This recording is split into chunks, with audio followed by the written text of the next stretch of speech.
I think we're going to start. So let me start by welcoming you today to the kick of this year's ECMP conference that I'm very happy to introduce today, which will start today and tomorrow evening. And yeah, so in this welcome session, I will briefly introduce the conference and this year's edition. And then we'll have the pleasure to have introductory remarks by Philip Tulkens from the European Commission. So without further ado, yes, so I am on behalf of the ECMF project that is organizing this year's ECMP conference. I'm Johannes Emmerling from the RFF-CMCC, European Institute on Economics and the Environment in Milan. And yeah, welcome everyone to join this conference this year. It's the second edition now that has this changed name. Many of you will for sure recall that before there was this initiative we just discussed called EMPE. And in total, it's now the 7th edition of this series of conferences. And I think it has been very successful in the past, grown year by year. And so today is the second edition of the ECMP to also incorporate more the climate dimension. And yeah, so we are kind of co-organized since last year together with the ECMF project and also for the future.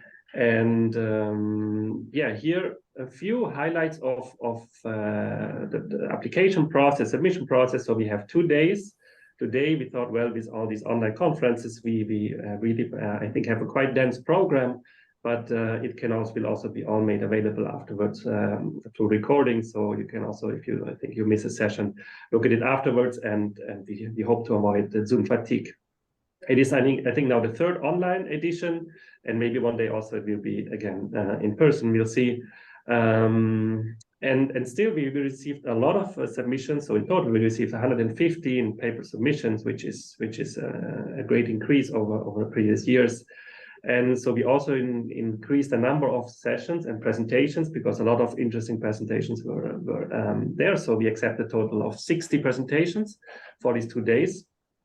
And we have, as of 2 days ago, more than 230 registrations already from 27 countries. So I think this shows that there's quite some interest both on the research side, and also we have several interests from the different DGs in Brussels.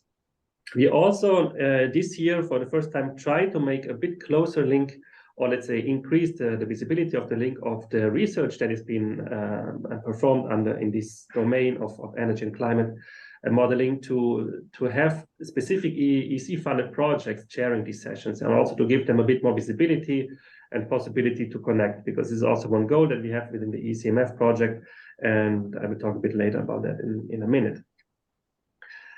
Yeah, so overall, I think we were really very happy with the great high quality and diverse topics that have been covered, all within the realm of the topic of the main topic of the 2040 targets, the net zero scenarios, and geopolitical and macroeconomic challenges. A lot on the EU level, but also a lot of national level analysis, which I think is one goal really to kind of bridge the scales here. And we have around 1/3 or 30% of the submissions that also not only talk about the energy focus, but also climate impacts, climate adaptation, etc., which was one of the goals to kind of connect these two research domains a bit. So that I think shows that, yeah, this ECMP now really attracts kind of people from the more climate and more from the energy domain. And that's I think interesting. Also, I should say that into the diversity was also quite large in terms of some disciplines. So we have a lot of energy system modeling, but also IEM modeling, also more conceptual and theoretical economics, and let's say things on the economic side, and even some other sub-disciplines on including more like political sciences, etc. So quite a wide range of topics also, which is I think really great. So we also arranged for this year already a special issue that is already up for submissions for the ECMP 23, that shouldn't say. The deadline is 24, so it's the 29th of February 2024 is the deadline for paper submissions in this journal, which is called Environmental Research Energy. So it's a new journal that's just being launched by IOP. Many people might know Environmental Research Letters, which is a well-established field in the environmental research domain. And given that some discussions with researchers, they have kind of saw that there was this need for linking more energy and environmental research. So they founded this new journal, Environmental Research Energy, so that kind of links environment and energy specifically. So it's a full open access journal, which complies with the rules of the new Horizon Europe requirements, for instance. And for now, there will not be any article processing charge, so it's free for the submitters also. So that's really this is platinum open access in this case. I think really discussing with them, they're really ambitious with this journal to kind of add to and they have well-established journal in the field. So I think it's an interesting opportunity. It matches a lot of presentations that we will see here. And so, yeah, there's a link that we also can post in the chat, and you will find it on the website of the ECMP, where you're invited to submit papers submitted to this conference, presented at this conference, but in case also related to the topic of this conference, in case that is also a possibility. Just briefly, we had two special issues that we opened last year, one in Energy Strategy Reviews and one in Open Research Europe. So far, 11 papers have been accepted and published so far, and you can find them also on the website of the ECMP. This year again, and this is a crucial insight besides the different DGs in Brussels, we have involved a number of EC-funded projects. One issue, let's say challenge, there's always the projects lasting for 3 to 4 years. Within 1 year, basically, that means 1/3 of the projects kind of the last edition is kind of finishing, and maybe another third is restarting. So it's always been challenging to track a bit the process. But we had a large set of projects, which you can see here, and all of them agreed and really thanked for that to have one of their colleagues to chair one of the sessions related to work that these projects are working on, and also giving a 2-minute introduction at the beginning to present the project, what they're doing, who is involved, and what are the topics. So it's easier maybe to learn about these projects to a wider audience. We think that really could help to also kind of defragment the research field and try to have this kind of researchers know what other projects are doing, which I think is crucial. We also have just here a little remark that the ECMF, we have organizing now since 3 years or so, kind of EC project cross-collaboration call on energy and climate modeling that we always usually do in January, where projects can briefly, get to know each other, discuss potential synergies, potential events that can be joined, and we will kind of also try to foster this collaboration within the ECMF project. So in case you're interested or there's a new project that you're working on, please drop us an email. Now moving to this conference, well, we have 2 days, and they have slightly arranged according to these topics. So we have these midterm targets, as many of you might know, the 2040 targets has been a big issue. Sectoral challenge remain, and on the other hand, we have also the macroeconomic dimension, which is important, including geopolitical challenges and this link to the net zero transition. I will not speak too much about that. I'm sure Philip has more to say on that maybe. Let's just conclude with the structure a bit. So we will have the 60 presentations in the parallel sessions, which are structured. So we have a very brief introduction by the chair, which is from one of the EC projects I just showed, just one slide on the project, and then we will have 15 minutes time for each presentation, followed by 5 minutes of questions and answer discussions, very lively through the Zoom platform. And at the very end, with the open time, we can have some open discussion on the general topic of each session, if any left. And the chair of the project will try to make sure to keep the time so everyone has a chance for the allotted time. We also have the skill workshops again, which has been a highlight and always have been highly appreciated in last year's editions. And we have this year 4 topics that you can find on the website. And actually on the website, you will also already find information of what you might need if you want to follow these hands-on sessions in terms of installing software, downloading tools, data, etc. So if you want to follow one of these sessions or two, please check out the website so you can already get prepared, so you can really get some hands-on experience and learning experience from these sessions. And finally, well, I mean, so this year we decided to use the standard Zoom platform, which people are now very, very well accustomed to. We will have a recording made available, so that's in case you're missing something, you don't have to worry. All the presentations and recordings will be made available over the coming weeks. So please just, in order for a clean and smooth process, deactivate the audio and camera in case you're not presenting or raising a comment. It will be also possible to interact lively, so you can also ask a question live or via the chat. So there's a chat box that you can use. You can raise your hand, and if you raise your hand, one of the moderators will give you the floor so you can ask questions orally, especially also after the plenary presentations in case. And with that being said, yeah, thanks again. So welcome to these 2 days. I'm looking forward to really a lot of insightful topics and policy-relevant discussions. Some of the latest research in this field. And with that being said, let me move over to stop sharing my screen and give the floor to Philip Tulkens, who thankfully agreed to have the opening remarks to this year's conference. He has been also just one of the founding, let's say, fathers of the conference years in a whole. So we're great to have your input and feedback on the current policy process and maybe on this conference specifically. He is currently the head of the unit on climate and planetary boundaries at DG Research and Innovation. And yeah, so he will give some introductory remarks. And in case we have kind of some short questions or comments after that. So thanks a lot, Philip, for accepting this invitation, and I give you the word.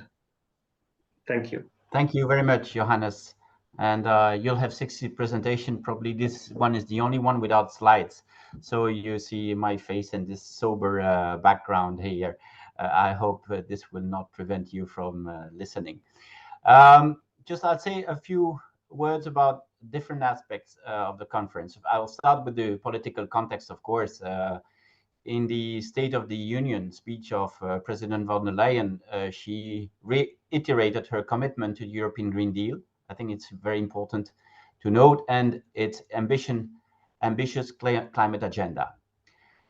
We all know that we have seen that the pace of climate change and the associated devastating climate impacts also confirm that the Green Deal remains as timely, as relevant as ever. In August 2023, it was the world hottest on record, following the hottest July and June, putting 2023 firmly on course to be the warmest year ever. Once again, in recent time, of course. Once again, Europe and the world have experienced a summer of extremes, and the temperature in Europe is rising twice faster than the global average. In Switzerland, they recorded a new altitude record for the freezing point, nearly 5,300 meters, with snow coverage only present at the highest elevation. Slovenia was hit by the worst ever floods, with a month's worth of rain falling in less than a day. Greece, Norway, Spain, and most recently New York were hit by record local rainfalls and flash floods, and these are only examples. Spain, Portugal, and against Greece experienced extreme heat and were badly scarred with wildfires, while many parts of the Middle East saw temperature above 50 degrees. This is the new normal, which scientists have been predicting for decades. The latest IPCC reports, which tend to be conservative in the estimates, warn that we are likely to breach the 1.5 degrees Celsius already in the first half of the 2030s, unless we undertake radical steps to cut emissions. According to the IPCC, the world needs to peak the CO2 emissions by 2025, halve them by 2030, and reach net zero by 2050, while also making progress in reducing methane. Whereas the Green Deal was inspired by science, science remains essential to continue shaping its further development, ambition, and implementation. This includes the interaction between climate and energy, given the importance of addressing energy-related emissions in achieving climate neutrality by 2050, but also accounting for climate-related feedbacks on the energy system, which is still not sufficiently accounted for. It is progressing, as you said in your introduction, but we need to pay more attention to that part as well. So that's for the political context. Now on the role of the models for policy making in the EU context and globally. So over the years, climate energy modeling has become an indispensable part of our policy support toolbox and underpins some of the most strategic policy decisions of the EU. In particular, in the situation of high uncertainty the world is currently facing. As models become a dominant form of knowledge, evidence-based decision-making increasingly means, de facto, model-based decision-making with political interpretation of model results. Examples of initiatives where modeling was central are, first, of course, the IPCC reports, in particular in Working Group 3, where findings based on modelings are among the most sensitive and spurring most heated debate. I still recall very vividly the very long discussion with some countries from Asia or subcontinent, where really we spent hours discussing on model results and hypotheses and the way key elements that some parties, some government wants to see reflected are being accounted for. Also, another example where modeling played a great role is the Clean Planet for All communication by the European Commission in the late years of the Juncker Commission. That was a blueprint for the climate neutral Europe. Other example is the 2030 climate target and the Fit for 55 package you all know of. And as we speak, the Commission is working on EU's 2040 emission reduction target to be proposed in the first half of 2024. This is led by my colleagues from DG Climat and DG NR, of course. In this very context, policymakers increasingly rely on robust modeling to accelerate climate action. Our colleagues from both energy and climate action DGs all acknowledge the importance and relevance of the work that is being done by the European modeling community. This includes contributions from many EU-funded projects, as Horizon programs have been funding, and will continue to support modeling activity in this important domain. I was very pleased to see recently that the delivery of the recommendation of the European Scientific Advisory Board on Climate Change in regard to the 2040 climate target for the EU was heavily anchored on modeling results and was enabled by the work of EU-funded collaborative projects, which developed the science that underlies the advice. The broader European scientific community was also mobilized and provided input to this important exercise, including the European Climate Change and Energy Modeling Forum, the organizers of the conference. So you are being thanked here if you participated in this exercise. This is really a key example of policy relevant results that can be provided by EU-funded projects. And we encourage you to continue in this direction. In the past, the community often struggled in keeping pace with the policy work and limiting relevance of the outputs and missing the opportunities to feed the debate with science-based argument. This has now evolved very positively, and the community is really, I would say, on the ball. It is also a good timing to reflect on what the community has learned from the past modeling exercises to draw conclusions for the 2040 climate target. Models, you all know this, are not crystal balls. They are metaphors, and they are mostly approximations. But this does not mean that they have a license for errors. For example, the history shows that models have been overly pessimistic when it comes to the uptake of clean technology, while at the same time being overly optimistic on climate damages and their impact on the economy. This, of course, can be addressed, and that's what the role of science is to progress in this area, and that's why we continue also to fund these activities. Now, what are the challenges and the opportunities ahead of us? The reliance on models and simulation brings forth new powers of anticipation, but also new challenges and vulnerabilities.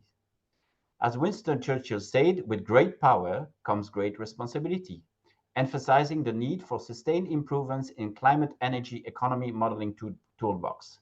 The current responsibility of my unit is not in energy modeling, but on climate and integrated assessment modeling.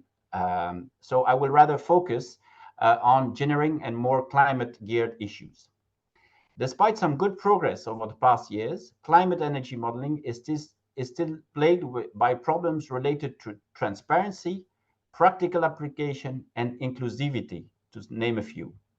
For example, at the IPCC Scenarios Workshop, complexity, confusion, and communication were identified by experts among the key challenges to inform policymakers. An honest discussion about the most sensitive issues influencing modeling, including the assumption uncertainties and values judgment, is needed to create broader consensus and buy-in from modeling results. Yes, model transparency has improved a lot through developments such as shift to open access practices, model intercomparison exercise like those supported by the European Climate and Energy Modeling Forum project.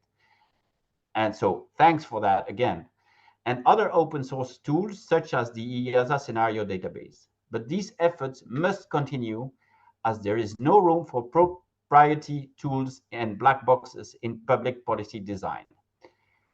To promote transparency in Horizon calls on climate modeling, we have introduced the requirement that all new or substantially altered models must be open access. Communication and increasing literacy are other pressing challenges for the modeling world in their outreach. Whereas the complexity on the issue at stake requires ever more complex models, we need to think again at how we communicate the results to non-experts.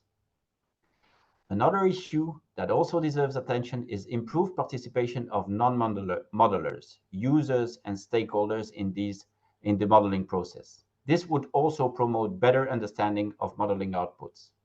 In addition, more on the climate science, as I mentioned in the beginning, in the face of accelerating climate impacts, it is increasingly urgent to incorporate climate feedbacks in mitigation modeling, including the associated damages and adaptation measures. This is critical to properly account for the consequences of climate change for the energy system.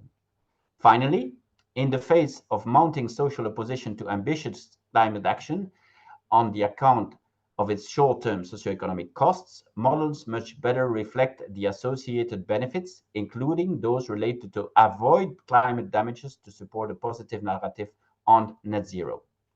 This event offers an opportunity to come together to discuss the challenges and solutions to increase the relevance and quality of models to help policymakers take courageous decisions in this critical decade for climate action. While the conference was designed to foster interaction between the modeling and policymakers, we have to see, it's great to see that the participation is increasing, but we have to see whether the balance of participants between policymakers and modelers is optimal.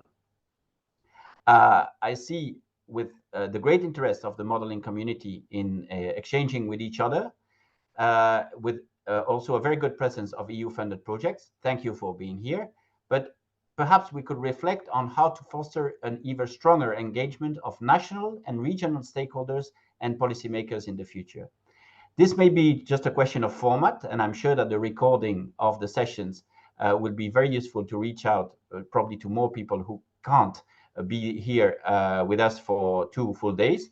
But there may be also other ways to enhance this, and I believe this is a natural continuation of the activities of the project, because keeping the knowledge in the administration at the national level and at the EU level, knowledge on how models operate, how model results need to be interpreted, is absolutely key to a sound decision-making process.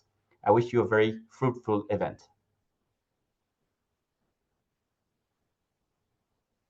Great. Thanks a lot. Thanks a lot, Philip. A lot of, I think, very important messages and food for thought, let's say, for also the relevance of work in this field, the role of this conference, and yeah, a lot of challenges also ahead, but also, yeah, which I think, yeah, this is great to have a lot of challenges ahead of us, of all the people that are working on this conference, etc. So hopefully, and from looking at the program, we see there's a lot of contributions already, especially also in the plenaries, which also in last years have also been proven quite successful in really catalyzing the high level findings in this field that already can shed some light on some of the issues that you touched upon. So thanks a lot for that.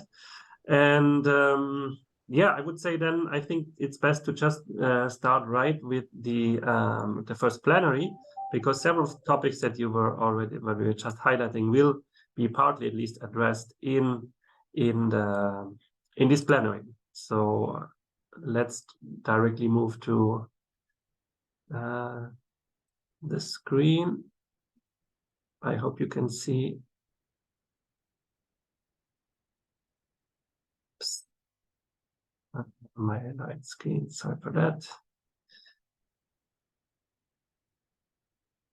Okay, I hope you can see my screen. Yes, I mean, this is just the overview of the plenary panel, which I'm going to share. And so we will have time during after each presentation, but also at the end to discuss a bit the topics, in case Philip, you can still stay or answer questions. But I would say let's move to these important presentations with also some, let's say, findings especially. And we're gonna start with a presentation by Elmar Kriegler, who should be here, and we're very happy that he accepted to give. In this case, it's really, let's say, summarizing the findings from one of these projects that you just mentioned. In this case, the Navigate project, which is finishing by the end of 2023. And yeah, the topic here is focusing exactly on the deep and just transition pathways for the net zero transition, based on a great bunch of findings from the Navigate project. So really, I think high-level findings. And we're very happy that Elmar accepted to give this great overview here. Elmar, most of you will probably know him. He's the head of the research department, Transformation Pathways, so really on the topic at the Potsdam Institute on climate impact research, and also professor at the University of Potsdam. And there's, of course, many years of experience in this field. So we're really happy that he accepted to present, and already presenting a large result of high-level results, in this case from the Navigate project. And yeah, so we're going to have a presentation of around 20 minutes, and then we have time for discussions afterwards, or then also after all the presentations, depending how the interest is. So with that, Elmar, if you can share your screen. And thanks again, Philippe, and the floor is yours.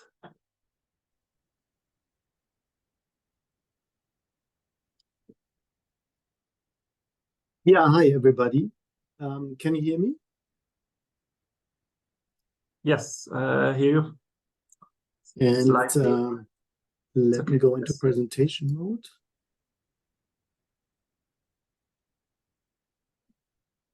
You see the slides in presentation mode? Yeah. Perfect. Yeah, thanks a lot for inviting me to give a keynote here on the Navigate project. I apologize for my voice. It's still a bit hazy. I had a small cold in the last couple of days, and this morning it's a bit cranky. But I hope you will understand what I'm saying. So yeah, I would like to present you some of the results that are coming out now out of the Navigate project, funded under Horizon 2020, which ran from September 2019 to the end of this year. So we are almost finished yet. And the main goal of this project was and is to advance integrated assessment model, to make it more policy relevant, and to particularly address areas where integrated assessment models have been lacking in the past. And you can see on this slide the three groups, or the three areas that we identified in this project. The first is usability of IAMs. So issues of transparency, of accessibility, of salience are a topic here. Then transformative systems change. So IAMs are pretty good in reproducing energy transitions. But what about, or I should say, energy supply transitions? But what about the energy end-use sectors? What about structural change? What about lifestyle change and technological change? These type of changes we looked into this project here. And then we had another area, which was to bring in more of the social sciences and particularly understand better the distributional impacts of mitigation and climate change pathways. Also trying to embed the work we do a bit more broadly into sustainable development goals. And the question of integrating climate impacts and mitigation action along such pathways was also a question that was relevant in our project. On the right-hand side, you can see the partners that are participating, and you can see it's a large group, includes many integrated assessment modeling teams, but it also includes domain experts on the transport sector, on welfare analysis, on economic modeling, and also two partners from outside Europe, one from Brazil and one from China. So as was, I guess, also touched upon before, is that the integrated assessment models have gone in, in user recognition.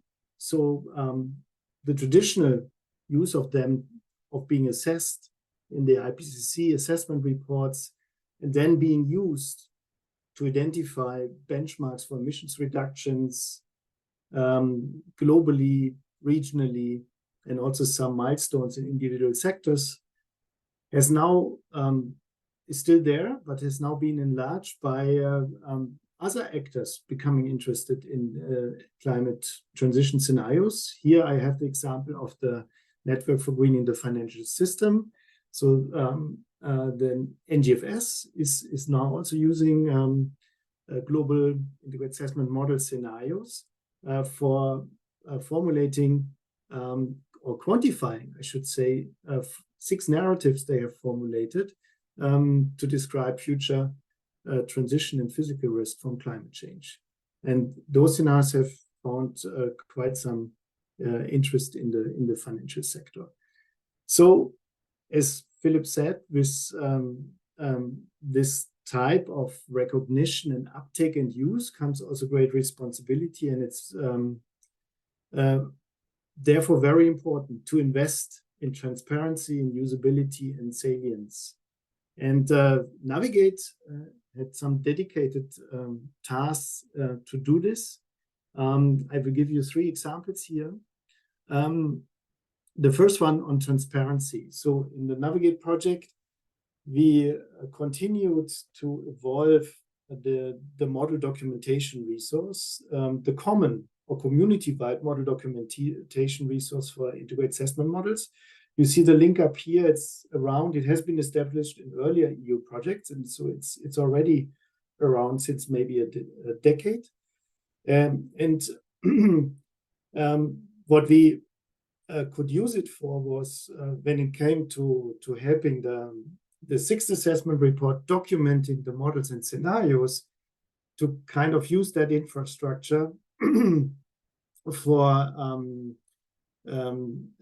registering models, but also trying to provide a connection between the model documentation and the AS6 emission scenario database, where some of the input assumptions of the models, like, for example, assumptions about GDP, about capital costs, can be looked up because the models report them. And so this helps them to improve the documentation of input model assumptions in this context. And I think that's an important part where we need to do further work to better document the input assumption. Another topic was usability. So how to generate actually insights from climate change mitigation scenarios, particularly large ensembles. So a group in our project published a paper where they went through the steps and also pointed out 2 different uses, selecting a few scenarios to tell illustrative stories, which has been done, for example, by the IPCC 6th assessment report of Working Group 3, or analyzing the full ensemble, but being careful with interpreting these results as a statistical sample. And then there's this point of salience. So is it really relevant for users? Do they get the information they look for?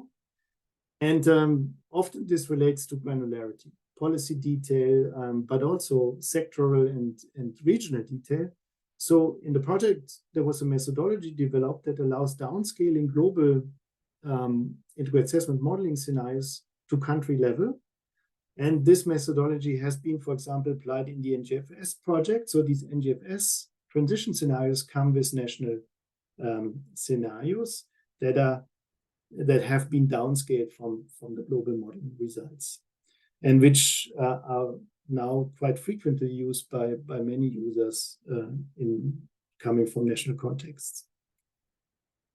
Now I would like to invite you to go to this to our webpage, and what we are trying to do when we summarize in the coming weeks and months to bring the work we've done into one platform, which we call the Navigator, which has 3 pillars. One is the Learn pillar, which is about the capacity building work that we did, including summer schools, on integrated assessment modeling. Then we have a Use pillar, which is where you can find data, scenario data that was developed during the project. And a 3rd pillar we call Apply, where one can find modules, methods, and tools developed during the project. So let me now come to some results. Where do we stand with the climate policy, climate modeling, integrated assessment modeling interface? By looking at climate policy, I think one can say we are living in a time of multiple, but I don't know, that must have been autocorrect, I don't know, multiple shocks, not multiple shows. So sorry for that. So time of multiple shocks. COVID, the invasion of Russia, of Ukraine, high geopolitical tension and uncertainty, high ambition. At the same time, there's high ambition and fast-moving technology and policy trends towards low carbon. So more and more countries have ambitious targets and also have policies in place, but still there's a lack of implementation and leadership. And therefore, the finding that there's a large gap between ambition and action still stands. And given the geopolitical tension and the many things on the agenda, the situation might even be more dire. On the other side, there's increasing demand for policy-relevant research, which means more sector granularity in policy detail, more frequent model and scenario update, realistic near-term trends, integration of missing processes, transparency, which I just mentioned, just to name a few, which puts a large demand on modeling teams. But one important one is also when you look at this interface, which operates at different levels, the EU level, the national level, the international level, there are lots of actors moving in this space. So it is, I think, also important to find the good connection points between policymakers and their staff and scientists being able to offer something or respond to some things. And I think that can still, there's also still some work to do in this area.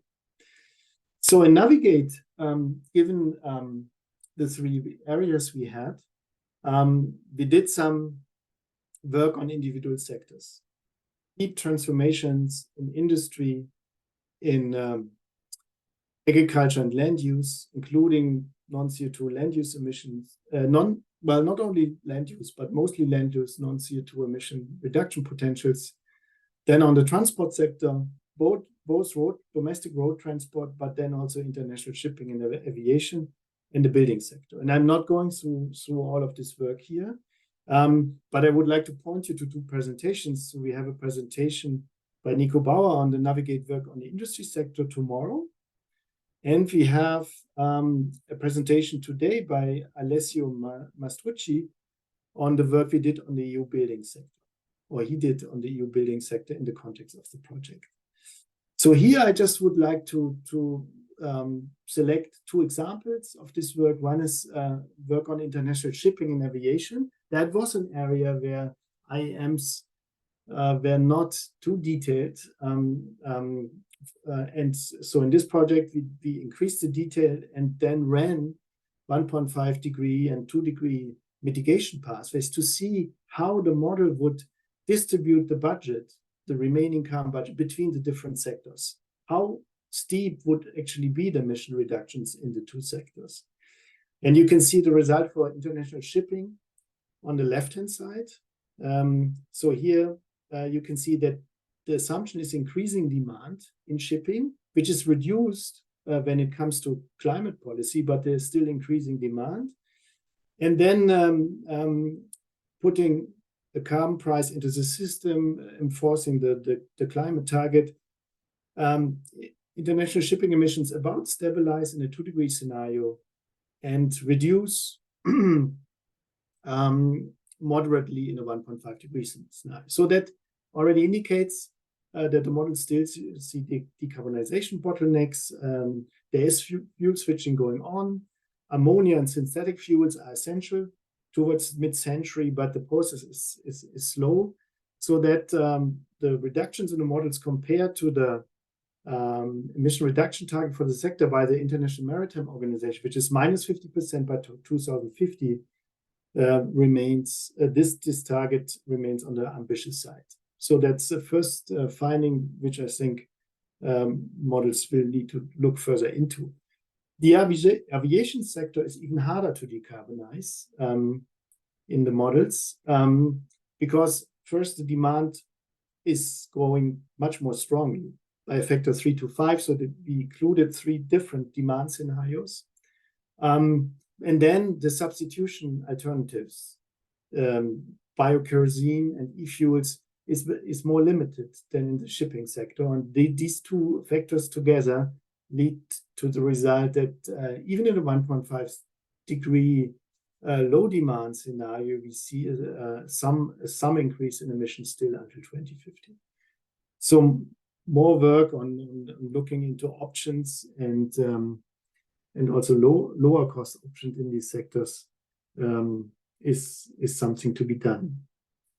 The other result I would like to show you is on new options for reducing livestock emissions. So that was work where a colleague of us, Florian Humpenöder here at PIX, studied the effect of substituting ruminant meat, so basically beef, with microbial protein. So that is a plant-based food. And showed that even already substituting 20% of per capita ruminant meat consumption by 2050 has major benefits for CO2 emissions, global deforestation, CH4 emissions, N2O emissions. So highly beneficial, which is also due to the fact that 80% of the land area, of the agricultural land area right now, is used for actually producing feed for animals, for livestock, rather than directly food for humans. So, Johannes, can you tell me how I'm doing on time? Yes, you have still six minutes. 6 minutes. Yeah, I might now skip the one or the other slide, but should work out roughly. Okay, so this was the detailed look into the sectors, where we tried to particularly look into sectors that integrated assessment models haven't looked too much into in the past, or haven't focused on, I should say, it like this.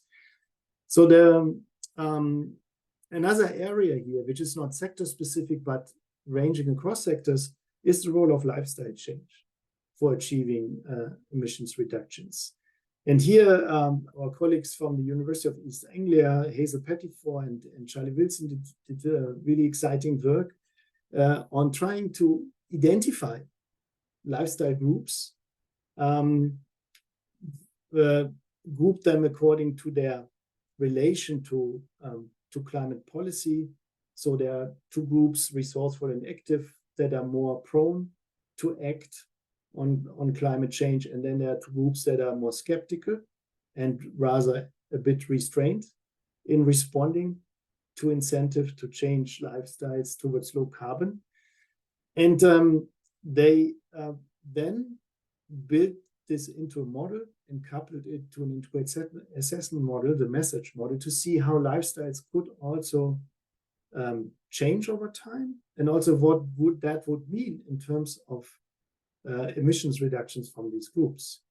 So some of the important findings here, and I don't want to say too much because there will be a presentation on this topic and on this exciting work by Hazel that is tomorrow in Zoom Room 5.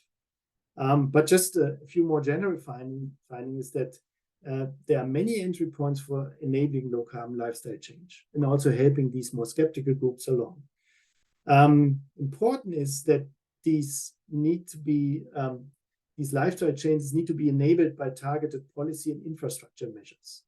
So it's really not just the individual doing something out of self-motivation, but it's also providing the framing for the individual to actually change lifestyles. And there's a risk of leaving lifestyle groups with lower propensity towards low carbon and the climate change topic behind when implementing mitigation action, so that it makes it also an equity question to invest in this area. Now, I might skip this one on structural change because that was another area we looked into. And basically, there's large uncertainty about structural change, which you can see on the right-hand side, where we produce scenarios based on the shared socioeconomic pathways, work by colleagues here at PIC. There's large uncertainty about structural change in the baseline. However, initial results from CGE modeling suggest that the impact of mitigation policies on structural change is small compared to the baseline uncertainty. Now, we looked more broadly into demand-side mitigation strategies, where we grouped them into three types of mitigation strategies. One is activity-focused, so really reducing floor space, reducing heating comfort, and these type of activities, activity-reducing measures. Then what we call technology focus is really technology-oriented efficiency measures. And then there's electrification. And what you can see in this graph for the global level is that when it comes to demand reductions for final energy, all of these three measures contribute, and taking them together really then gives you qualitative change. That it allows you to limit or to basically eliminate demand change in both the buildings and transport sector.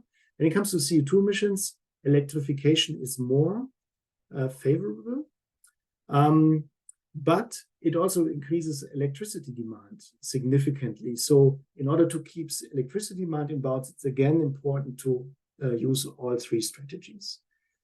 We have similar results for Europe, which I skip. And now let me come just, Johannes, I'm going to try to wrap up now soon. Let me come to an analysis we just recently did, where we try to bring these innovations that are touched upon on the previous slide together. Basically, we asked the question, assume we are moving along a well below 2-degree pathway, but we really would like to reach 1.5 degree. We have a certain carbon price in the system set by this 2-degree target, but now we allow to put these advanced measures that we looked at into play already immediately. So on the production side, you can see them listed here. On the consumption side, the combination of both, and then also advanced measures on the land use side.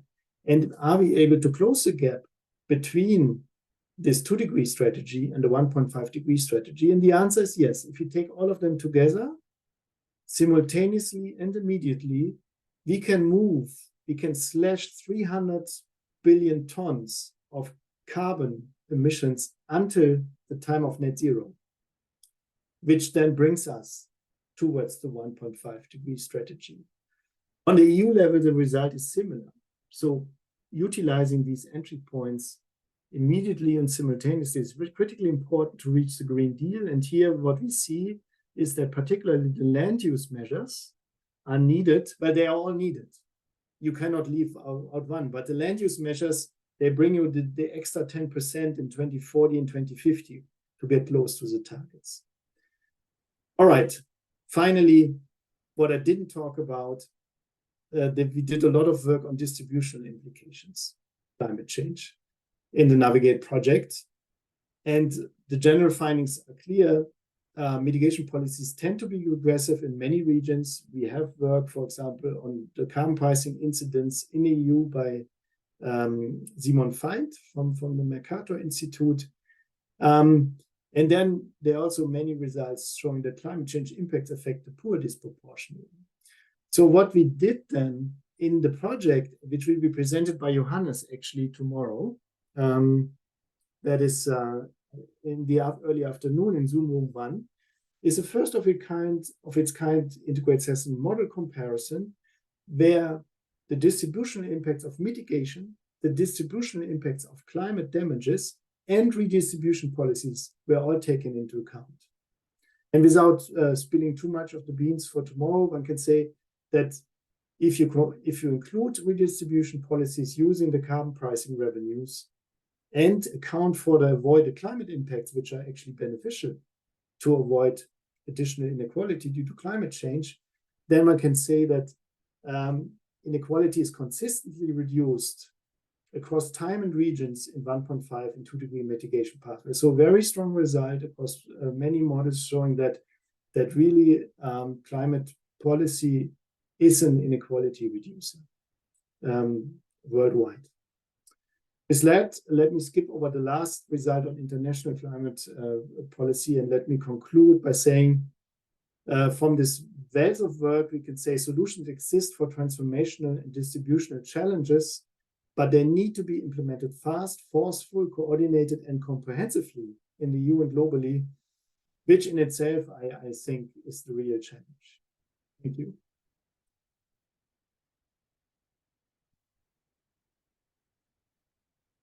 Great. Okay, thanks a lot, Elmar. Great presentation. A lot of results with 20 minutes is very hard to put it into. I fully understand that. But some of it we're going to be discussed in details, as you indicate already in specific sessions. But we do have time for a couple of questions before moving to the next speaker. So yeah, please write your question in the chat or raise your hand. And in case you raise your hand, you can also maybe quickly have the floor. I see a question from Robbie Morrison, right? You want to? Yeah, hello. Can I jump because my camera needs to be switched? So can you use someone else? Okay.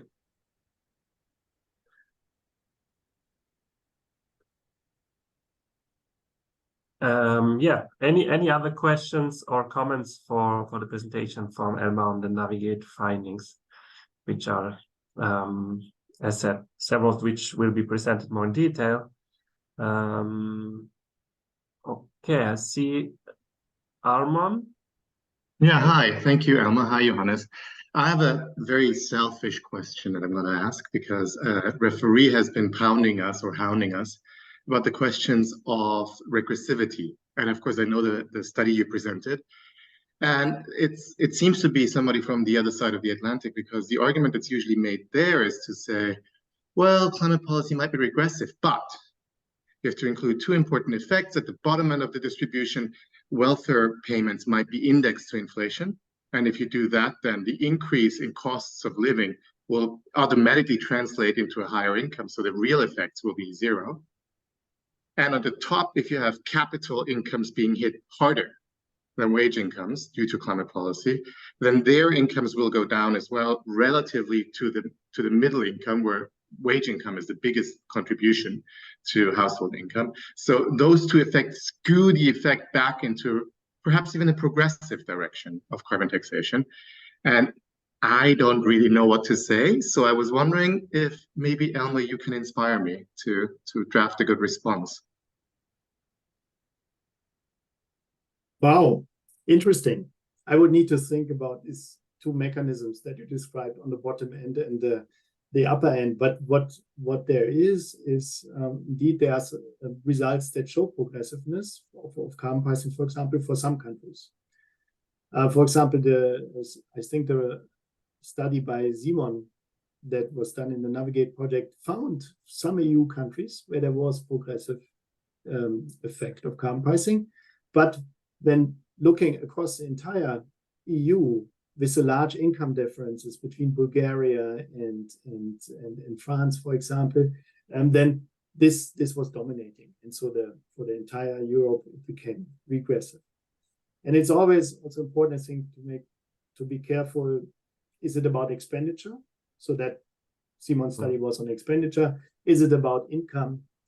And then when it is about income, one would need to have the income effects included, including potential effects on the labor market and wages.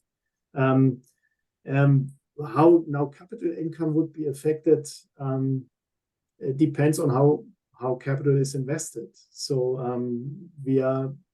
if we move in the transition towards a more carbon intensive, a more renewable intensive world, then it's also a more capital intensive world, and it might be that this is beneficial for capitalists. So I don't fully see that argument, but I also would need to think more about it. Thank you. Yeah, good points. We will certainly may discuss a bit more in the distributional session.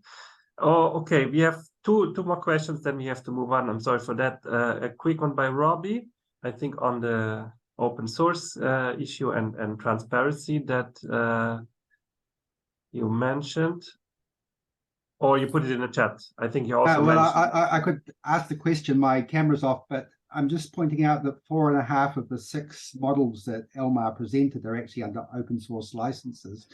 And so we need to talk about licensing more.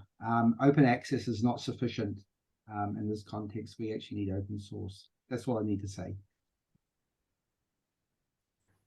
Yeah, Yeah, thanks. Well taken. Sorry. Yeah. If you have some points here, then I'm happy to get you in touch with people for example, at PIC who are looking into this. Or are more familiar with the topics here than I am. Great, and you also shared a link. I think that's already interesting by the OpenMod forum, which is a very useful group on this. Thanks. Good point. Okay, then we have the last question before moving on.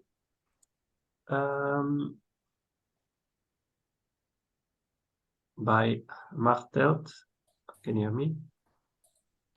Yes. Can you hear me? Yes. Yes.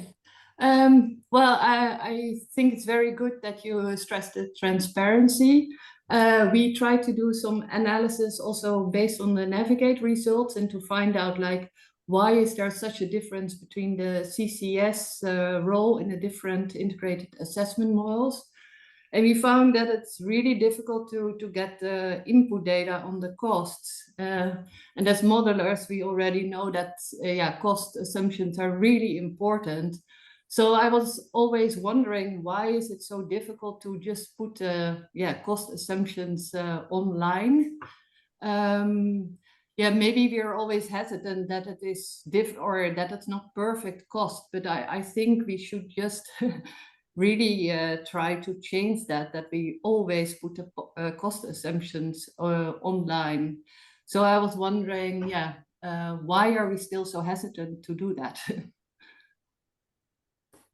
Yeah, thanks for the question. Indeed, the cost assumptions or input assumptions in general are underreported. Some are always reported, like GDP and population assumptions. So I do believe there's some inertia here, but in principle, the framework is there, and it is also being reported. So capital costs for selected technologies are being reported by the modeling teams, or at least the teams are supposed to report them. The thing here is, this is not a single number for a model. For example, solar PV in some region, it's not a single number. This is a number that can change by scenario, right? And can also change over time. So it makes sense to report these numbers together with the scenario, like you report emissions, energy, you report capital cost. And these variables exist in the reporting template. And there is a push in Navigate and other projects to the teams to make sure reporting. Yes, that's great. Thanks. Okay, great. Thanks a lot, all. Thanks a lot, Elmar, for the overview. I'm looking forward to the specific, more in detail presentations then later today and tomorrow. Okay, with that, let's move to a topic a bit more here from the policy side. We were happy that Francesco Ferrioli accepted to give a talk here on the relevance of the 2040 target, like of intermediate target before the 2050 target. He's chief he's working on energy in DG Energy in the chief economist unit, and yes, so he will speak about the policy framework for these intermediate targets. If you have a presentation, or yes, a presentation. First of all, I also have to apologize. There is definitely a virus going around. I decided, in my case, to come out this morning. I will try to share my screen in a way that I don't completely lose you. Maybe this one should be good. What is it? I don't know, not this.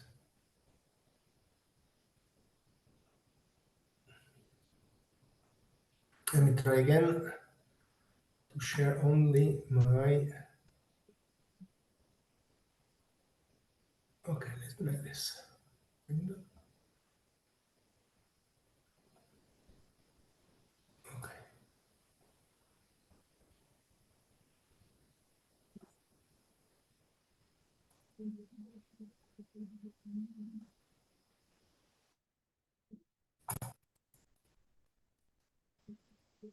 Okay,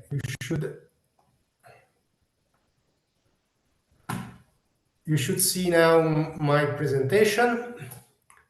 So thanks for inviting me. I work in the modeling team of DG Energy. I've been involved. Francesco, it's still in presentation mode. I think if you could. Yes, I will. I will put it in the. Indeed. It's a bit small. Thanks. Yes.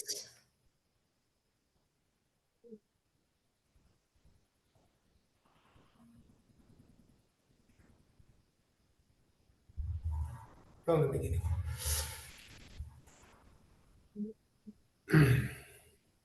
Okay, now I lost you a bit. So if you need anything, please just ask me. As I said, I work in the modeling team of DG Energy. I've been involved in all the modeling exercises since the Clean Planet for All communication in 2019, the long-term strategy. Today, I will talk you about the 2040 target. This will be a rather short and boring presentation, even by Commission standard. In fact, there is not much I can tell you that is new. We are still in the process of finalizing the impact assessment. So this is still ongoing and confidential work. Moreover, as you for sure have noticed, we lost the commissioner for climate. Frans Timmermans went back to national policy recently, and a new commissioner for the Netherlands, Hoekstra, is now in the process of hearing from the parliament. So this makes it even more tricky for me to tell you details. I will instead stick with things that are publicly available. So you probably have heard this already. However, I hope it will be something that you'll be able to take away that is of interest to you. So first of all, why do we do it? the European Climate Law of 2021 states that we have to propose a climate target for 2040, also taking into account an indicative greenhouse gas budget for the period 2030-2050. This has to be in line with our current target for 2030 and also with our other target, which is a union-wide climate neutrality by 2050. Now, the climate law mandates that we present this target within 6 months of the first global stocktake. So this means by the spring or the end of the spring of 2024. This has to be, as I said, has to be accompanied by an indicative budget for the greenhouse gas emission, and also has to consider the national measure and the outcome of the global stocktake. The climate law also stipulated for the first time there should be a scientific advisory climate board that its tasked to provide scientific advice on the latest science available. So, and we as a commission, we have to develop the target, taking into account the advice of the scientific board. Now, you for sure have noticed that the board produced the report on the 15th of December 2006, also based on the analysis of scenarios, of multiple scenarios from the modeling community. Now, the climate law has many requirements for us that we develop a target based on a cost effectiveness and economic efficiency, that we consider the competitiveness of the European economy, etc. But what is perhaps new is that for the first time, we need to take account not only the environmental impacts, this was common, we did in the past, but also include the cost of inaction. This was never done before. In the past, we always were tasked to analyze the cost of our policy and not costs that depend on the action of others, such as climate change. On top of this, we need to ensure that the transition is just, socially fair, which includes looking at the distributional impact that were highlighted before. So the scope of this exercise is of greenhouse gas emission and the indicative budget. It is not about the policy framework after 2030. We just finished, or we are in the process of finishing negotiating the policy framework for 2030. This is still not concluded, so this is not the moment to look at the policies for the next decade, but just to set the overall GHG target. Rather, the idea is to compare the pathways that can get from where we are in 2030, where we will be in 2030, to climate neutrality in 2050. So there was a public consultation which ended at the end of June this year with a call for evidence and a questionnaire. We received the results, we analyzed the results, and we will report on this in the final impact assessment. Now, the internal processes of the Commission are ongoing, that will last at least until the end of 2023, and we look for adoption early next year. As you know, there will be a European election next year, and this makes this timeline less than ideal, to say the least. There will be many things happening at this moment which overlap with this process. On the international context, we have to take into account, of course, climate change and the result of the IPCC, but we also have to take into account the global geopolitical context. And in particular, the war in Ukraine and the fact that we will not have any more gas coming from Russia over pipelines. I don't have to tell you that that's a lot of gas, and that does impact the trajectory to climate neutrality to 2030, and to some extent also after 2030. Now, we also have to take into account EU and national policy. This is particularly tricky because what happened also this year is that the member states are submitting the update on the national energy to the national energy and climate plans. The deadline for submission was by June 2015. We didn't receive them all. I think it's public knowledge that some member states did not submit yet their national energy climate plans. So definitely there was no time to take this into account. We try to take into account some national strategy and announcements. However, this is to a very limited extent. It's very difficult to take into account announcements which are not backed by law. The idea, as I said, is to compare pathways to climate neutrality. This is a different exercise, significantly different compared to what we've done in the past. We take as a given that we will reach the 2030 target. That is our starting point. We do not assume or model policy failure or other scenarios for this exercise, or for any other exercise for that matter.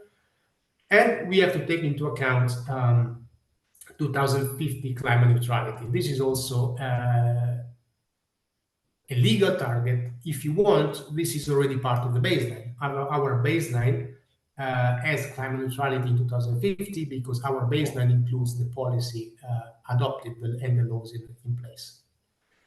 Still, this does not mean that there is only one pathway to go from 2030 to 2050, and in particular, it does not mean there is only one technology pathway. So there might be different technologies that play different roles at different time, and this is what we would like to analyze. We'd like to look at what is the solution space for this problem for going to 2040 and to 2050, and what is within this solution space, which is the best trajectory on which we could base our target. We will take two important notions in account. These are the same as the scientific board views. One is the feasibility of the pathway to 2050, and the other one is the fairness in terms of global GHG budget, but also in terms of distribution of impact and the fair transition and the just transition. So the methods that we're going to use are the one we was used in the past. Analysis of energy modeling scenarios, in particular with the primes model that we'll be using for decades now.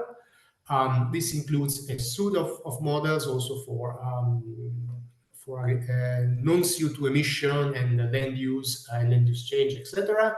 And in particular, models for the analysis of the macroeconomic impacts that we will need to estimate the cost of these policies.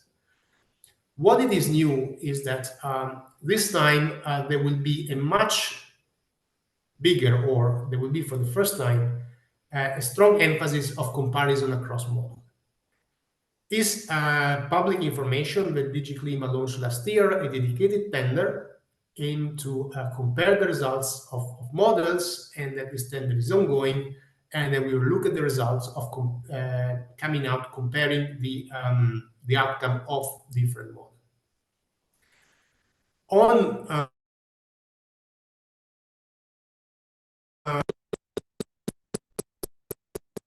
the same approach of collecting scenario and comparing scenario from different models, the results are available, and we are also looking at and comparing our result to their scenario and then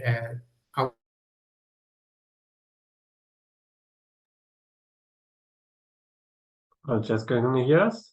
I think we lost you.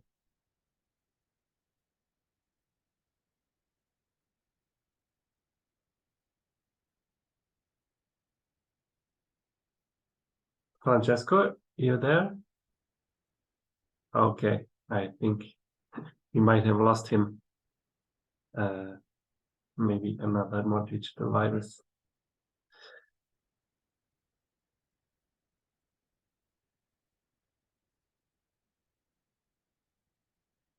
Let's see while he's reconnecting, just as a kind of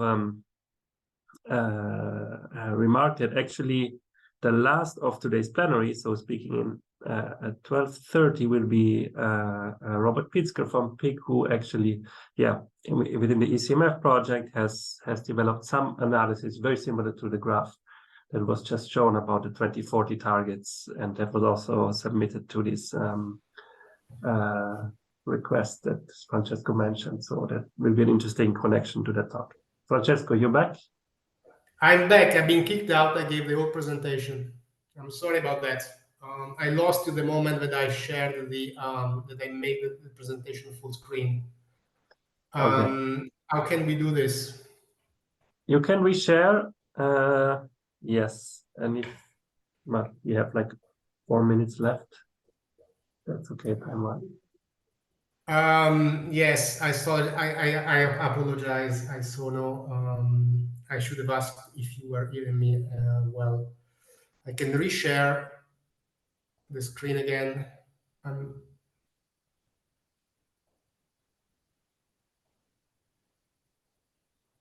Now you can see my presentation. I will keep it in view mode. Yes. So that I can see you. Perfect. Okay, thanks a lot. I'll get quickly to this. I will say that I work in the energy modeling team. I've been working there for a long time, since the long-term strategy.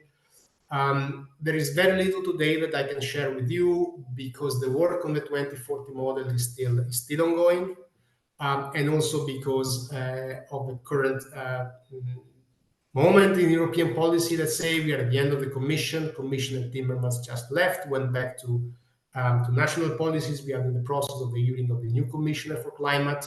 So what I will present today, they are all things that you have that are known in the public debate and you have seen already. So you didn't. Sorry, Francesco, can you hear me? Yes. Yeah. Sorry, no. I mean, we didn't lose you all the way. Just that when you were showing the 2040 pathways, like. You lost me here. No. Just for yes. At the end of that slide. Yes. Okay, at the end of this slide. Sorry. Yes. Yeah, good. So at the end of this slide, I said that basically this would be a different exercise. 2030 is fixed, 2050 is fixed. We are looking at the solution space, taking into account fairness of the transition, and also the feasibility of the transition. Fairness means to have fairness mainly within the EU, so a just transition and distributional impact and social impact. The methods that we have are well known. This includes energy modeling scenario, notably with the suite of the price model and associated model, including in particular the analysis of the macroeconomic impact, which we need to estimate the cost of our policy. However, something which is new this year is there will be a comparison, an emphasis on the comparison across model. It is a publicly known fact that DG Klima launched last year a tender dedicated at comparing the results of different models. This tender is ongoing, and we are looking currently at the results. Of course, there is also the scientific board, which publish results of their model, and we can also they're available. We can also compare with them. I will take contact with you to see if it is possible to look in detail at your results. For the moment, we cannot share the result of our scenarios, but maybe in a few months will be possible to have a talk together, another meeting where we can discuss, where we can compare and discuss what we've learned from this exercise. So in this context, I'm very much looking forward to the talk from Robert that will present the results of the multi-model comparison. comparison, and I will follow up with this. And this was actually my last slide, so we can stop here, hopefully not too late, and I can take questions if there are any questions. Perfect. Thanks a lot. No, great time. Thanks. And in the end, we didn't lose much. Thankfully, great. Okay, thanks a lot, Francesco, for this framework. And this, I think, is a great primary example of a really short-term policy demand and the potential role of energy and climate modeling exercises and applications. So in this case, of the 2040 target. Indeed, Robert will hopefully also speak on this just in a bit, but we have time for questions before to your presentation, in case there are any. So in case, please raise your hand or write in the chat also if you have questions. But certainly, I think after the presentation by Robert, who will really have precise on what you just showed on the call for because emission, etc., that was one part. So I think that's a really great connection, and we will have time also after that to discuss a bit more. Okay, so maybe we do that because that's really on the 2040 targets, also with some scenarios, etc. Great. So if there's no further question, let's then keep it at the end, which I think is also makes sense given the joint topics. And Francesco, well, I hope you get well soon. And thanks a lot again. And hopefully see you all also after for the great plenary discussion just before 1. And let's move now on to the next plenary speaker. And we're happy that Barbara Schlumann accepted to give a talk here. She's working at the Fraunhofer Institute in Karlsruhe, and where she is the scientific advisor to the executive director of the institute. And she will present. She has a long experience in energy and climate policies, energy efficiency, etc. And so we are happy that she's going to speak about the role of what we do here a lot in this conference, energy and climate modeling for the policy design, and here on experiences for the EU and from Germany. So thanks a lot, Barbara, for giving this talk here. And I already see your screen. Perfect. So the floor is yours. In about 20 minutes, I will give you a quick heads up. Thanks a lot. Thanks a lot. Thanks a lot for the introduction, and hello to everyone.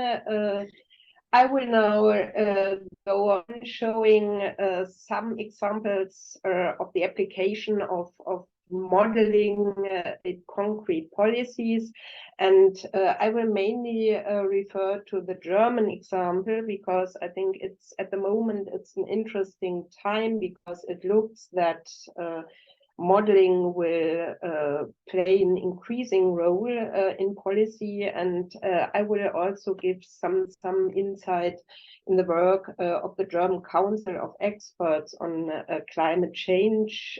I'm also a member in that council, and as a council we are strongly involved in the monitoring of climate targets and the achievement of climate targets in Germany. Well, first of all, only a quick overview of the possible applications of modeling in policy, and then one short example for the EU, not on impact assessment, but I will refer to another project where NICAT, where we make use of modeling to calculate multiple benefits of those policies. And then, as I said, I will give 2 examples for Germany. One, a long-term scenario looking at the climate neutrality target, and then a more midterm view to the 2030 targets. Well, starting with the roles, we already heard a lot about applications of scenario modeling. It is usually used for the calculation and afterwards the monitoring of energy and climate targets, both at the international level in the EU, but also in many countries. a very important role is the calculation of ecological, economic, and especially also social impacts of those policies. That is different kinds of impact assessments. And then these long-term effects of different pathways for the transformation of the energy system. And which is not so common up to now, but which will probably be introduced in Germany, that the results of modeling could also be a trigger mechanism, a direct trigger for new climate actions. Well, one example for the EU, you all know the PRIMES model, which was already mentioned by Francesco. It is used for a lot of purposes for many impact assessment, but in our project, in the MICA project, which is also a Horizon project, we are making another use of the model results from the PRIMES model and similar models at the national level, because we combine them with the calculation of multiple benefits or non-energy benefits of energy and climate policies. You may know the famous flower from the IEA, who introduces this concept at the international level. And in our project, we are directly using results from the PRIMES scenarios and also from the NECP scenarios from some member states to calculate not only CO2 and energy saving impacts from different European and national policies, but we are trying to quantify and also to monetize different impacts on these external non-energy benefits of these policies. That is positive impacts on health, for example, on macroeconomic impacts, and also on the reduction of energy poverty. And what we are doing there is, as the basis for these calculations, we use the difference between a reference scenario. In that case, for PRIMES, it's the reference scenario 2020, and a scenario with more ambitious energy efficiency policies here in that case, which is here the Fit for 55 policy package. That is the impact assessment on that. And we are using then the additional final savings of these more ambitious policies to calculate, to quantify, and partly also to monetize these positive impacts. For example, here, as you can see here, on the reduction of import dependency or the reduction of death due to air pollution. But we are also looking at other indicators, as for example, reduction of energy poverty.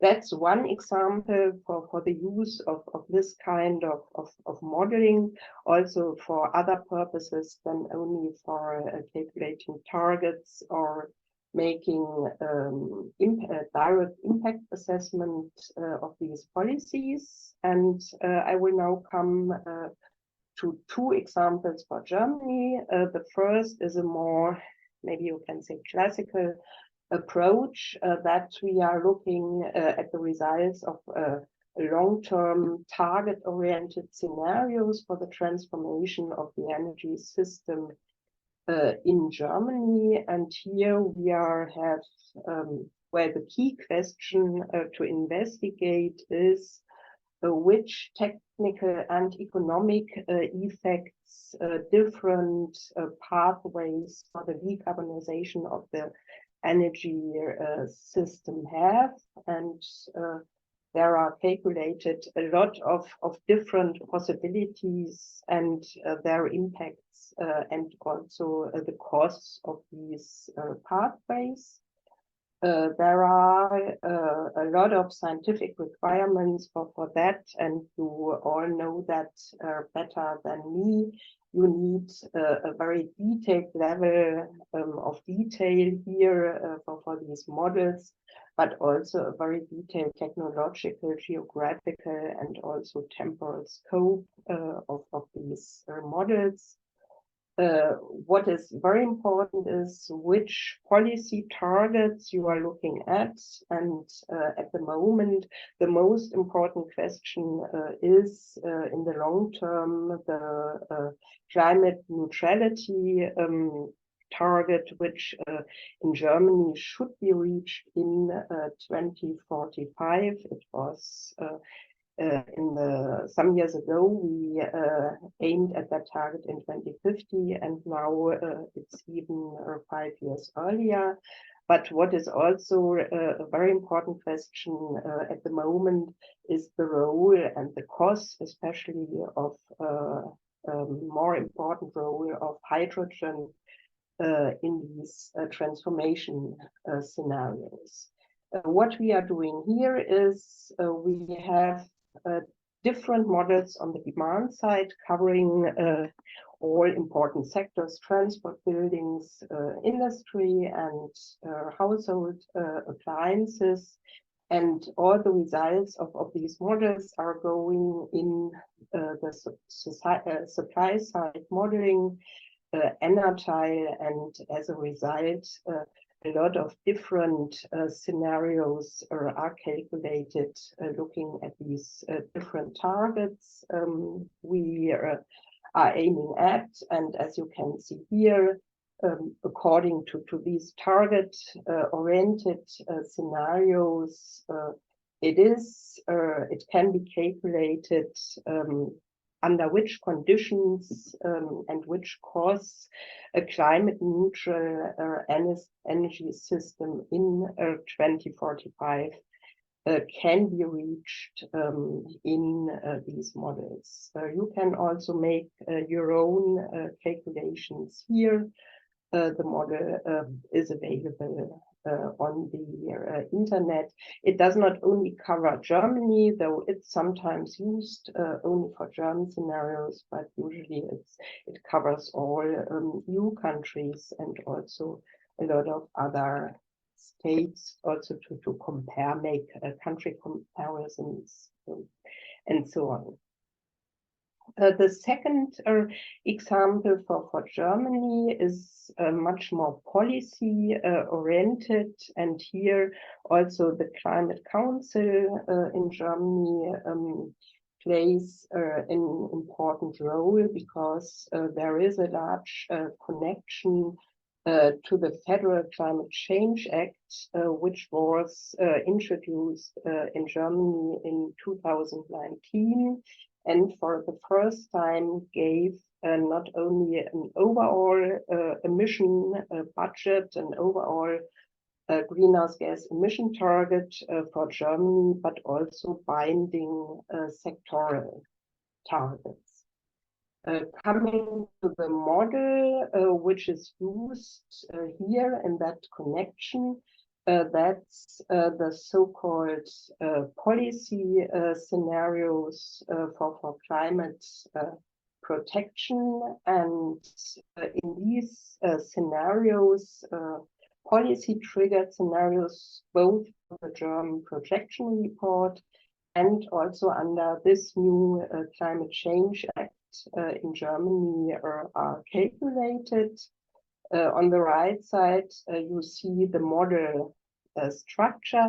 It's very similar to the long-term scenarios. You have different models at the demand side, which are then combined by a supply side model from Öko Institute, so that results can be calculated both at the sectoral level and at the overall level.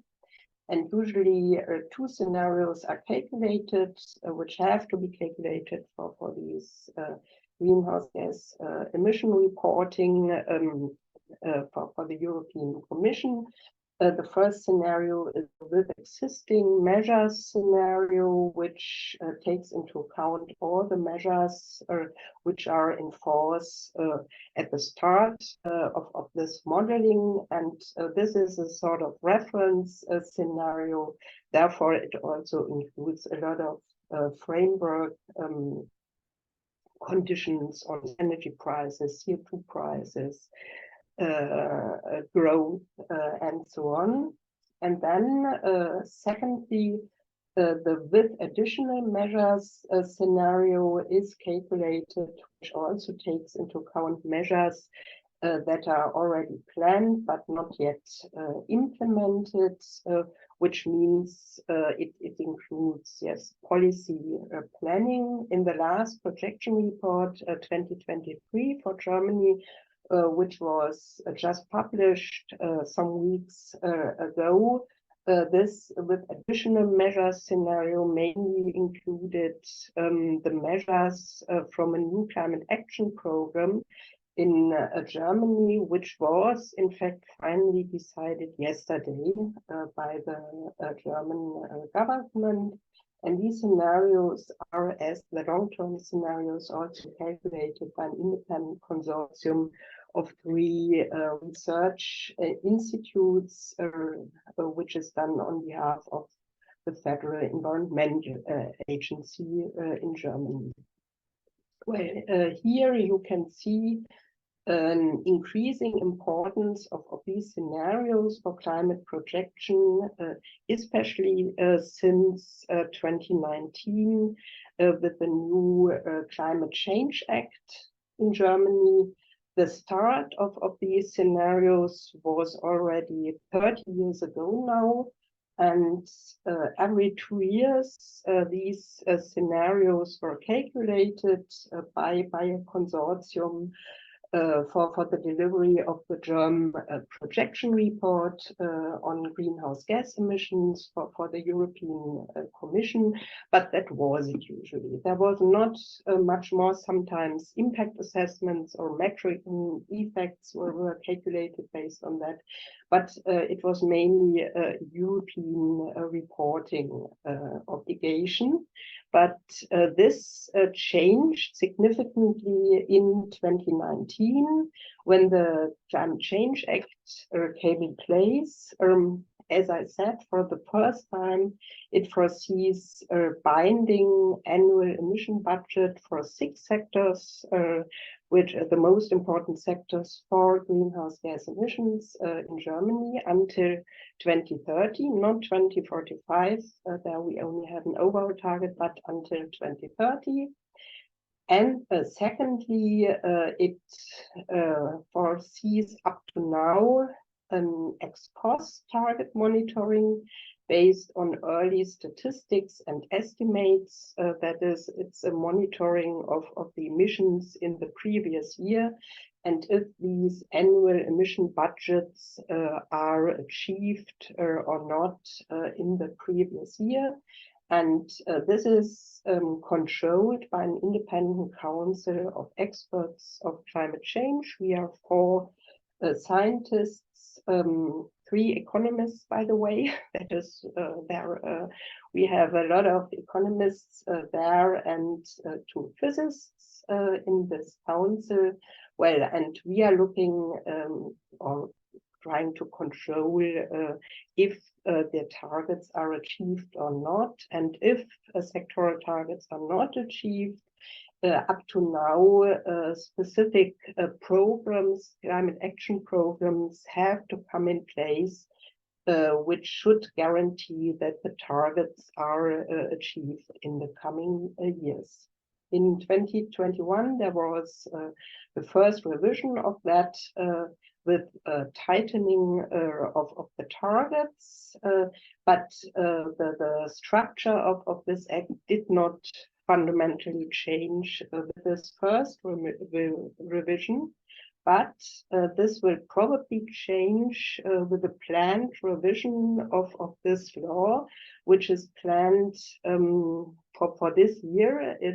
There's also already a draft proposed by the German government, and now there is a discussion process in the German parliament, but this draft really includes a fundamental change of this law, which also means, I think, a fundamental change for the work of the German Climate Council, because first of all, the overall the sectoral targets, which we had for the first time, as I said, in 2019, should be substituted by an overall emission target according to this draft of the government.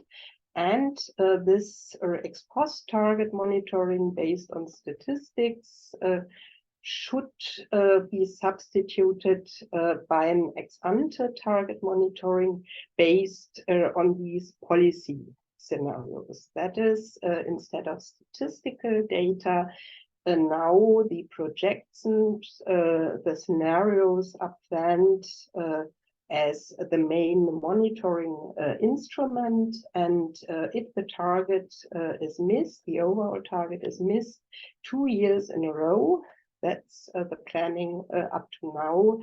A new climate action program should be implemented in order to achieve the targets. That's the draft.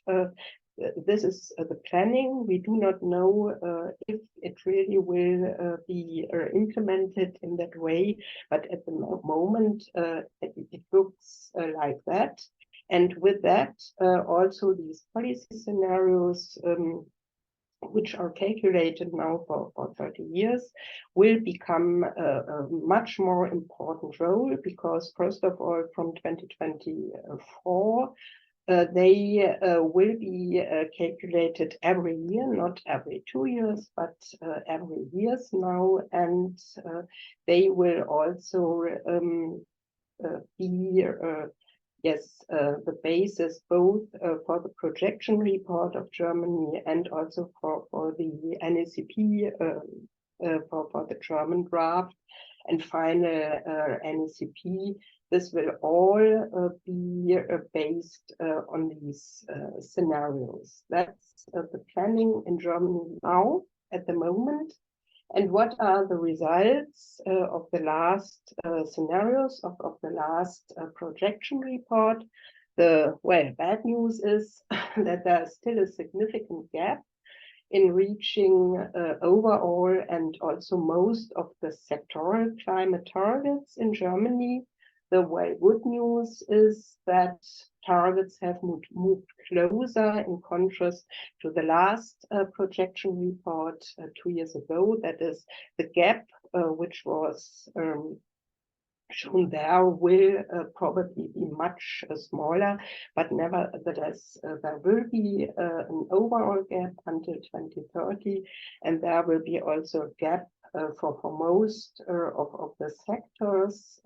Only the energy sector clearly achieves the target in both scenarios, but the most critical sectors in Germany are the buildings and the transport sector. Germany, according to these scenarios, Germany will also miss its European targets under the burden sharing for the current period, and also the long-term goal of greenhouse gas neutrality for 2045 will not be reached. We will get reductions of more than 80%, 82 in the reference scenario and 86 in the with additional measures scenario compared to 1990, but nevertheless not the target of 100%. That's the results, not so optimistic, but nevertheless these scenarios will probably be the basis also for target monitoring and triggering policies in future from next year on. Well, let me come to some concluding remarks. As I showed, the relevance both of medium and long-term scenarios for energy and climate policy increased during the last years. It's not only used for impact assessments or for target-oriented scenarios, but also more and more for the ex-ante monitoring of climate targets. In Germany, this was mainly triggered by the new climate law from 2019. And as I said, probably the role will be much more important as in the past, where the position of the German Climate Committee, we published now in the last 3 years, since we are working since September 2020, we published several reports and also gave some recommendations on the use of ex post and ex ante data for the monitoring of targets. We think that it's on the one hand, it's a good idea to look more for also to the future and not only to the past, as in the beginning in the original law, but nevertheless, we also know most of us are modelers, and as modelers, we all know that models are very helpful, but also that these models have a lot of limitations, especially in the framework data, both in the estimates on the framework data as on the impacts of policies, which are also a very important part of these scenarios. Therefore, we recommended a mix of ex post and ex ante indicators, but nevertheless, as it looks at the moment, Germany will probably go for scenarios instead of statistics. Well, on measures, you saw these gaps we already we still have to the targets. So a new climate action program was decided just yesterday, and our evaluation of this program was that, and ways to close the gap was that only to add new additional policies to that program, which already includes, I think, more than 130 different energy and climate policies, may not be sufficient to close this gap, but that we first of all need an overall framework within this framework, individual policies can still play an important part. We see especially an enforcement of a fixed cap in the national emission trading system, and Germany already established such a system for all sectors, also for the transport and building sectors, also in 2019, and probably later in the expanded European emission trading system. I saw that you will have some presentations on that in the afternoon too. Could be or should be such a framework for policies, and not only this addition of individual policies. It's for sure it must be accompanied by other policy measures to lessen negative social and economic impacts of high CO2 prices. But nevertheless, we think that such a framework is necessary really to close these gaps to the 2030 and 2045 targets. Thank you very much. And I'm looking forward to your questions or also what you think about these plans in Germany to change the climate law. Thanks a lot. Thanks a lot, Barbara. Great, and also keeping your time. Thanks a lot. Yeah, I think this interestingly shows, a specific national case, but still also the role of potential modeling for the policy design. And great. So let's have a few minutes of questions. I had a first one in the chat. The question by Görkem, who asks, like, is there an impact from the Repower EU strategy on the German climate target gap, basically? So, yeah, of course, interaction between EU and national laws.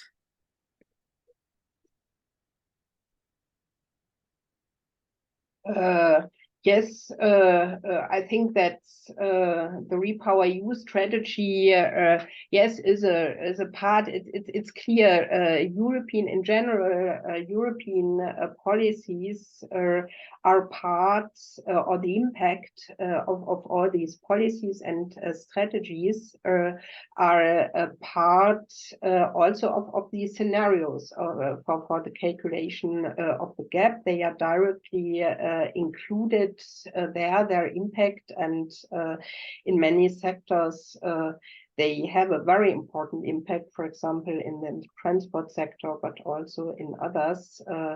Then there most of the reduction of emissions is based on the implementation of European directives for cars, for example, or in other sectors, or the present emission trading, which has a very important role, both, especially in the energy sector, but also in industry. Therefore, for sure, all EU policies and strategies have a big impact on these scenarios.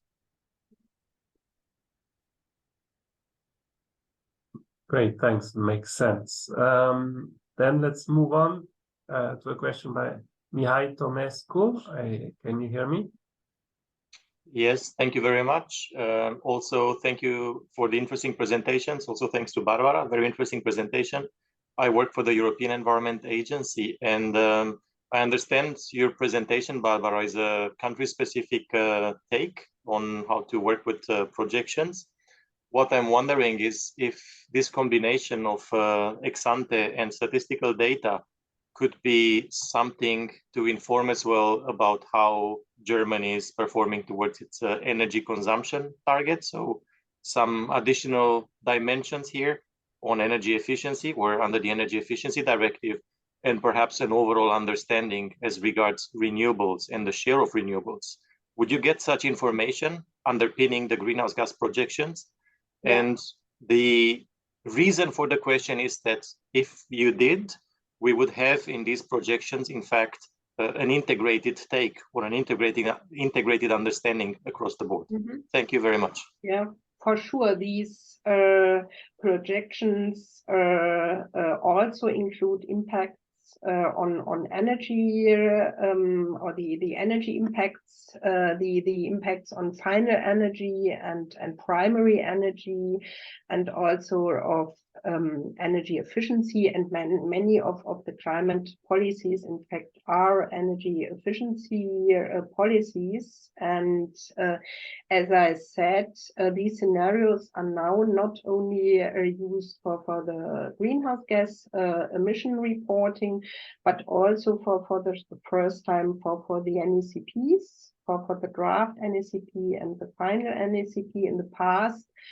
Germany used different scenarios for both reporting obligations, but now they will have only one, and also the reporting under Article 7 of the Energy Efficiency Directive, now Article 8, is done based on the policy impacts calculated in these scenarios.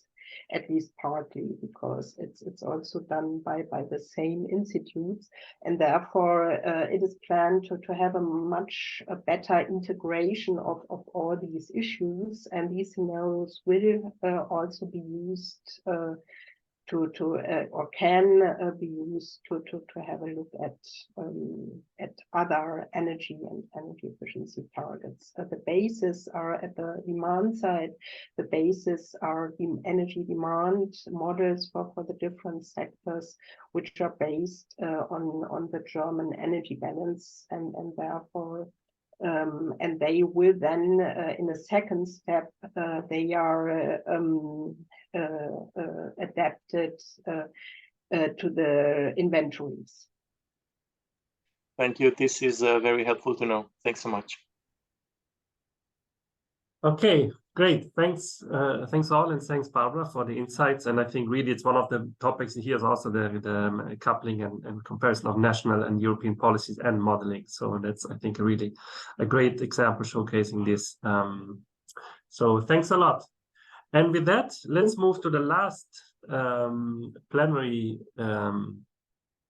session today. I mean, the last plenary lecture, sorry. Today, we have just half an hour left before lunch, so I hope everyone is still fresh. And we're very happy that Robert Pitzka from PIC accepted to give a talk. He's also at the Potsdam Institute for Climate Impact Research in Potsdam, where he leads the National Energy Transition Team. So he also works a lot on national energy transitions and modeling.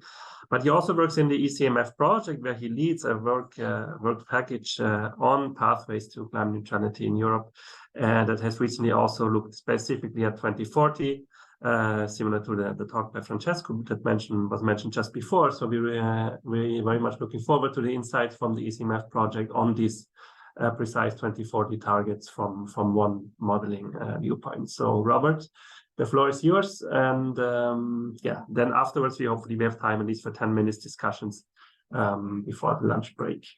Thanks.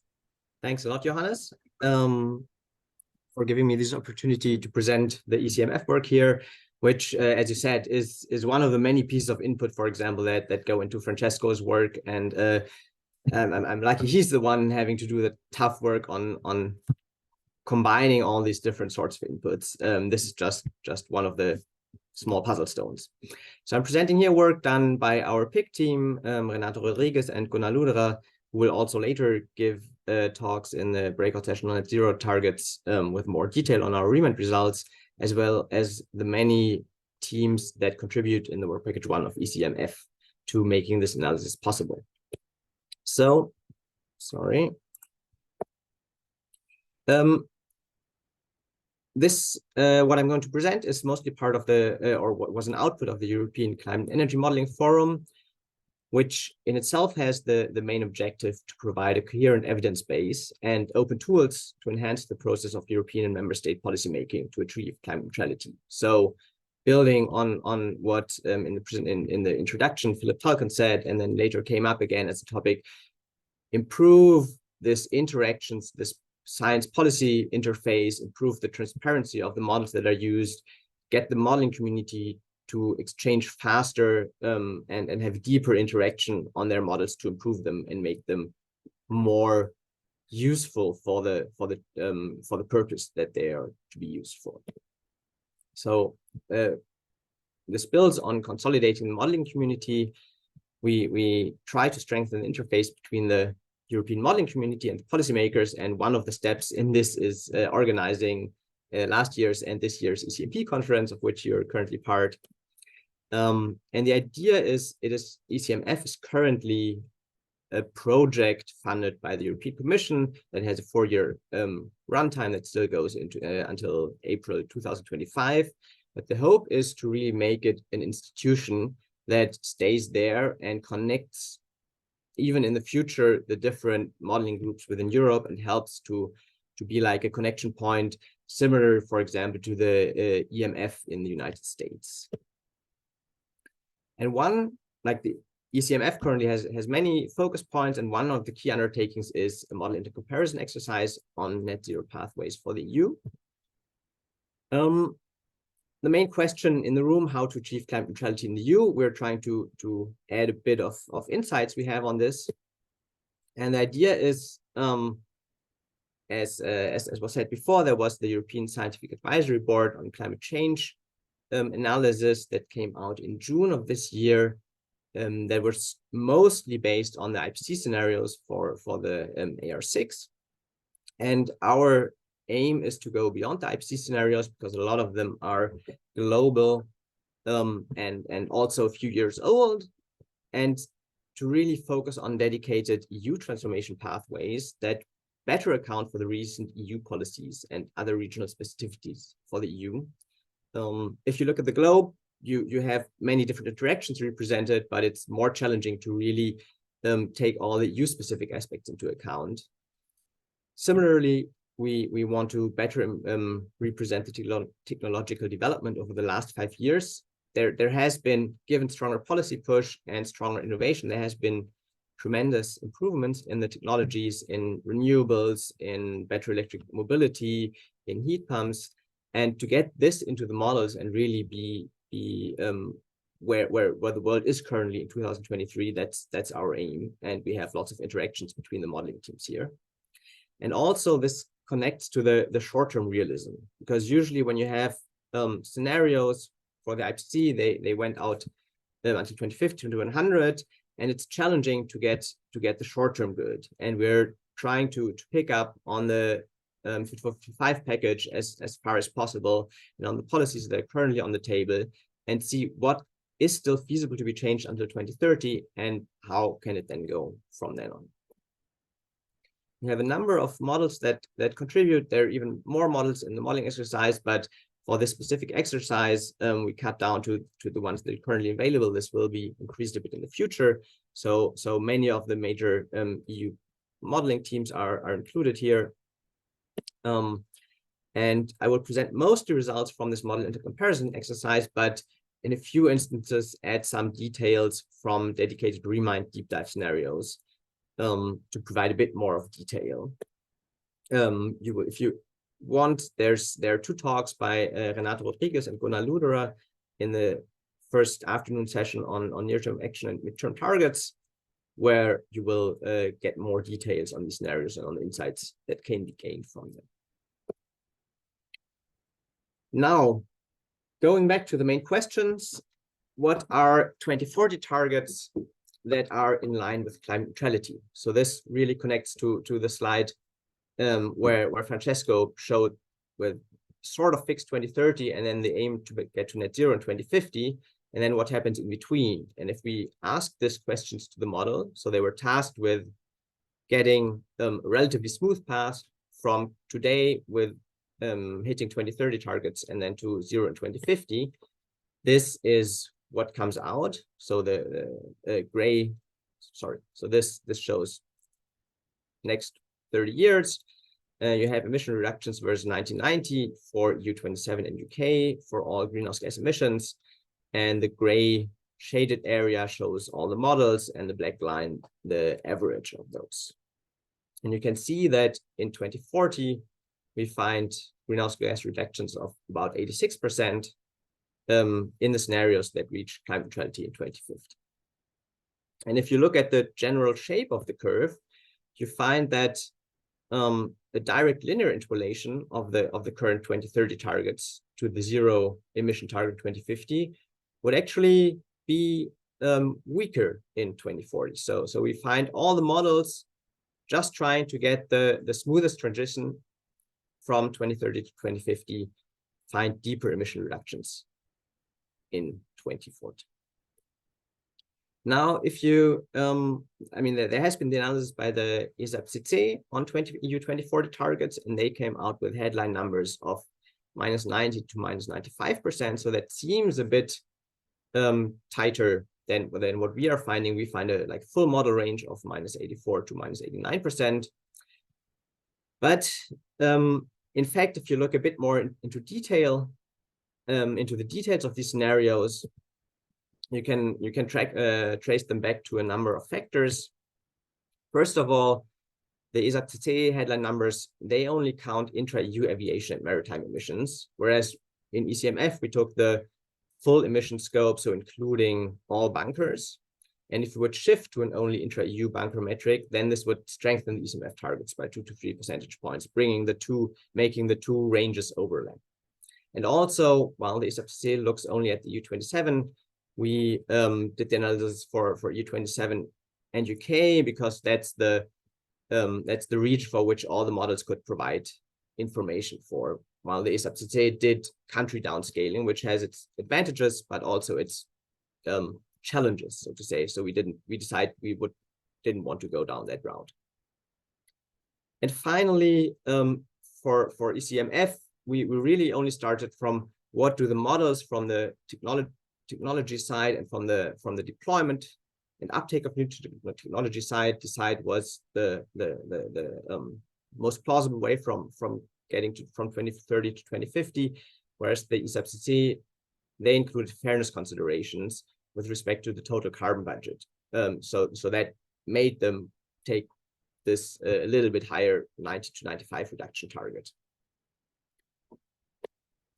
Now, if we go a bit into the details of what we find in the models, we see that one major step is the decarbonization of the electricity sector that is achieved before 2040. So you see here net CO2 emissions from electricity generation over time, and you see that all models decrease net CO2 emissions from the power sector to 0 or even below if you count in bioenergy and capture for electricity generation, and all this by 2040. I said some models go below because of bioenergy, carbon capture and storage, but if we look into the generation, we really find that the largest contribution comes from the rapid expansion of wind and solar power. So if we look at the share of wind and solar in electricity generation, we find that it more than triples from 2020 to 2040, reaching around 68% on average. And if we look into the not into the share in total electricity generation, but to the total terawatt-hour output, we see it increases even 6-fold from 2020 numbers. If you contrast the two, 6-fold versus 3-fold, why this difference for the same energy types? Well, clearly total electricity generation increasing. So the next thing we find is that direct electrification is really the cornerstone of getting to climate neutrality. We plot here the share of the energy carriers in total final energy demand, showing here in gray electricity starting at around 20% in 2020, and then increasing in all the models so that it roughly doubles until 2040. Just as a comparison point, to look at what's the relevance of other energy carriers, we also plot here hydrogen, which increases from very, very small levels. So if you look at multiplying, it increases a lot more. But if you look at the total contribution to the system, we are at around 3 percentage points in 2040. So it is an important contribution as well, but the size of the transformation is much larger for the electricity use compared to the hydrogen use. Now, why does electricity increase so much? Why does it double? Well, it's a fundamental transformation of the demand sectors. And here I'm going to draw on the Remind deep dive because we don't yet have all the variables from all the models in. So this will be added in a later follow-up to our ECMF analysis. So for example, here I show you the final energy demand from different subsectors of transport. And as you can see, most of this starting out gray, standing for liquids, for fossil liquids, changes over to yellow, standing for electricity. And this can be clearly explained by the EU legislation. You have on the one side the CO2 emission standards, which lead to a sales phase out of combustion engines. And then you have also the AFIR regulation on infrastructure deployment, which provides the necessary infrastructure to shift to electricity in mobility. We really see a deep electrification of passenger cars, buses, and trucks in our model. And similarly, if you look at heating demand, this shows the provision of heat from electricity. So in orange, just resistance heating, and in red from heat pumps. we see that heat pump use triples by 2040 in our modeling, and thus becomes the dominant heat supply for Europe. Another really important step for getting to climate neutrality, if we manage to decarbonize the electricity sector and go strongly electric in the demand sectors, is that we still do need a lot of carbon capture and storage that needs to reach maturity and be deployed at industrial scale, because there are some very hard to abate sectors and there are non-CO2 greenhouse gases that also prove to be very hard to abate. So we need some negative emissions, and for this, carbon capture and storage is an important part. And if we look at what the models see here, you can see a scale up in line with the current EU targets in the Net Zero Act, and then a strong increase up to 2040 to roughly 300 megatons CO2. If you can, this represents a fourfold increase over the 2030 target. So it's a very steep step getting from 2030 to 2040.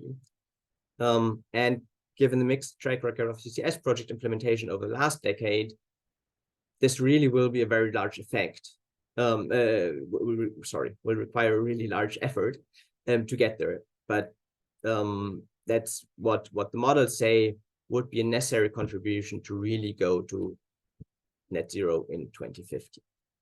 But as you can see, like these are highest and lowest model results. We do have quite a large range here, and we're currently looking deeper into the reasons behind this range and what this would imply for the rest of the system. Now, finally, very brief look at the energy imports. This is also something added by the REMIND deep dive. We look at the primary energy imports that we currently have on oil, gas, and coal in 2020. Well, if we would put in 2023 numbers, some of these would have already gone down because of the energy crisis and the Russian war on Ukraine.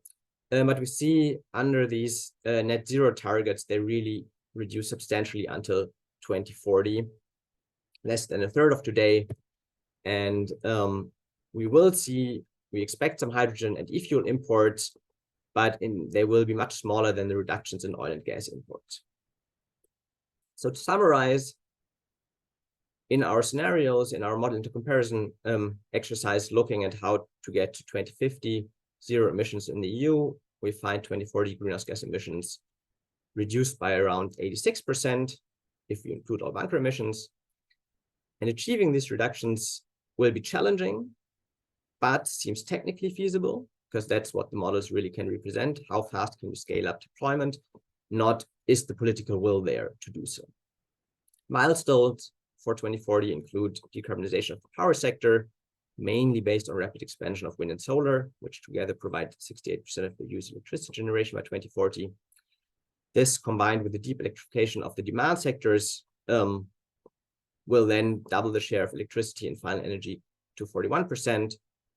And at the same time, establishing zero emissions hydrogen and e-fuels for no regret uses, such as steel, chemical feedstocks, aviation, and navigation, and bringing carbon capture to maturity, which in our models is on average around 300 megatons CO2 in 2040. Thanks a lot for your attention. Thanks a lot, Robert. Great, and even before time. Yeah, excellent presentation on really like the latest kind of results. So really, I think a lot of interesting and thought-provoking results. So let's have some discussion. We have 12 minutes. So, and I see Francesco raised his hand already, which is great. You have time to stay. So Francesco. I hope yes, thanks a lot, and thanks, Robert, for the interesting presentation. I want a question about the first graph that you show, the one with the emission reduction. I understand that that was the same scope of our 2030 target of minus 55% in 2015. So my question is, what do you have there on the graph for 2030? Sorry, minus 50% by 2030. Looks like it goes to minus 60%. Yes, indeed. So we required, or we asked the modelers to try to stay below the minus 57% that comes out if you take the 55% and the additional land use change mitigation. And then apparently models decided actually they want to go, most models want to go a little bit tighter, not crazily, but in the deployment. And I think this is also something we're going to look into. And also Renato will later show what happens if you make more pessimistic assumptions on what can be done until 2030. Because yes, 2030, like what happens until 2030 is mostly locked in by now. And so there's some room to change, but not a lot. But yes, so they in these scenarios we are a little bit below the 60% target. Yeah, thanks a lot. Emission reduction can indeed be higher, but it will be difficult to have binding targets which are higher given the time of EU policy making. But if we have to do the target again, it will be already in 2030. So that's the also a comment that they have regarding the scenario of the scientific board that most of them assume higher emission reduction with our target in 2050. Thanks a lot.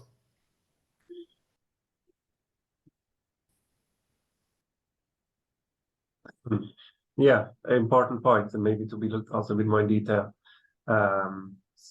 So I see another question by Patrick Jürgens on the final energy. Yes. So I don't see the question. So the point, the question being, if you look at this plot, you come to around 50% and around 10%. So what are the other 50% of energy demand? I don't have the exact numbers here, but there's some contribution from heat.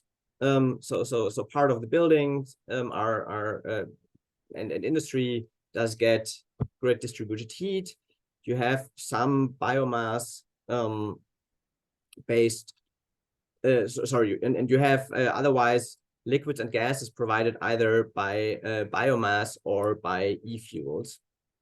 I have to admit I don't have the numbers directly here, but we will we're currently drafting a publication out of this, and we will give the full split in there. Yeah. Well, nuclear would show up not as a final energy carrier, but is part of the electricity mix. Yes, indeed. Sorry, it's not a final energy carrier. So that nuclear is part of the rest that makes up, that goes from here, these roughly 70% contribution solar, wind, and then 200%. So you have some nuclear in here, some biomass, some hydrogen, etc.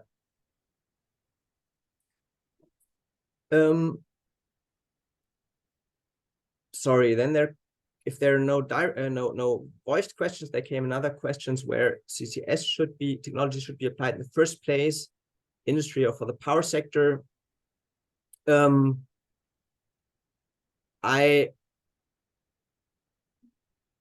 not the absolute industry expert, so just direct reaction would be you want to use them when you want to add CCS in Europe to newly built plants. You don't want to retrofit that because you lose lots of efficiency. And so the idea is from our modeling, we say the no regret part are really industry, some cement, and some other industry users. That's really the place where you would start with CCS investments.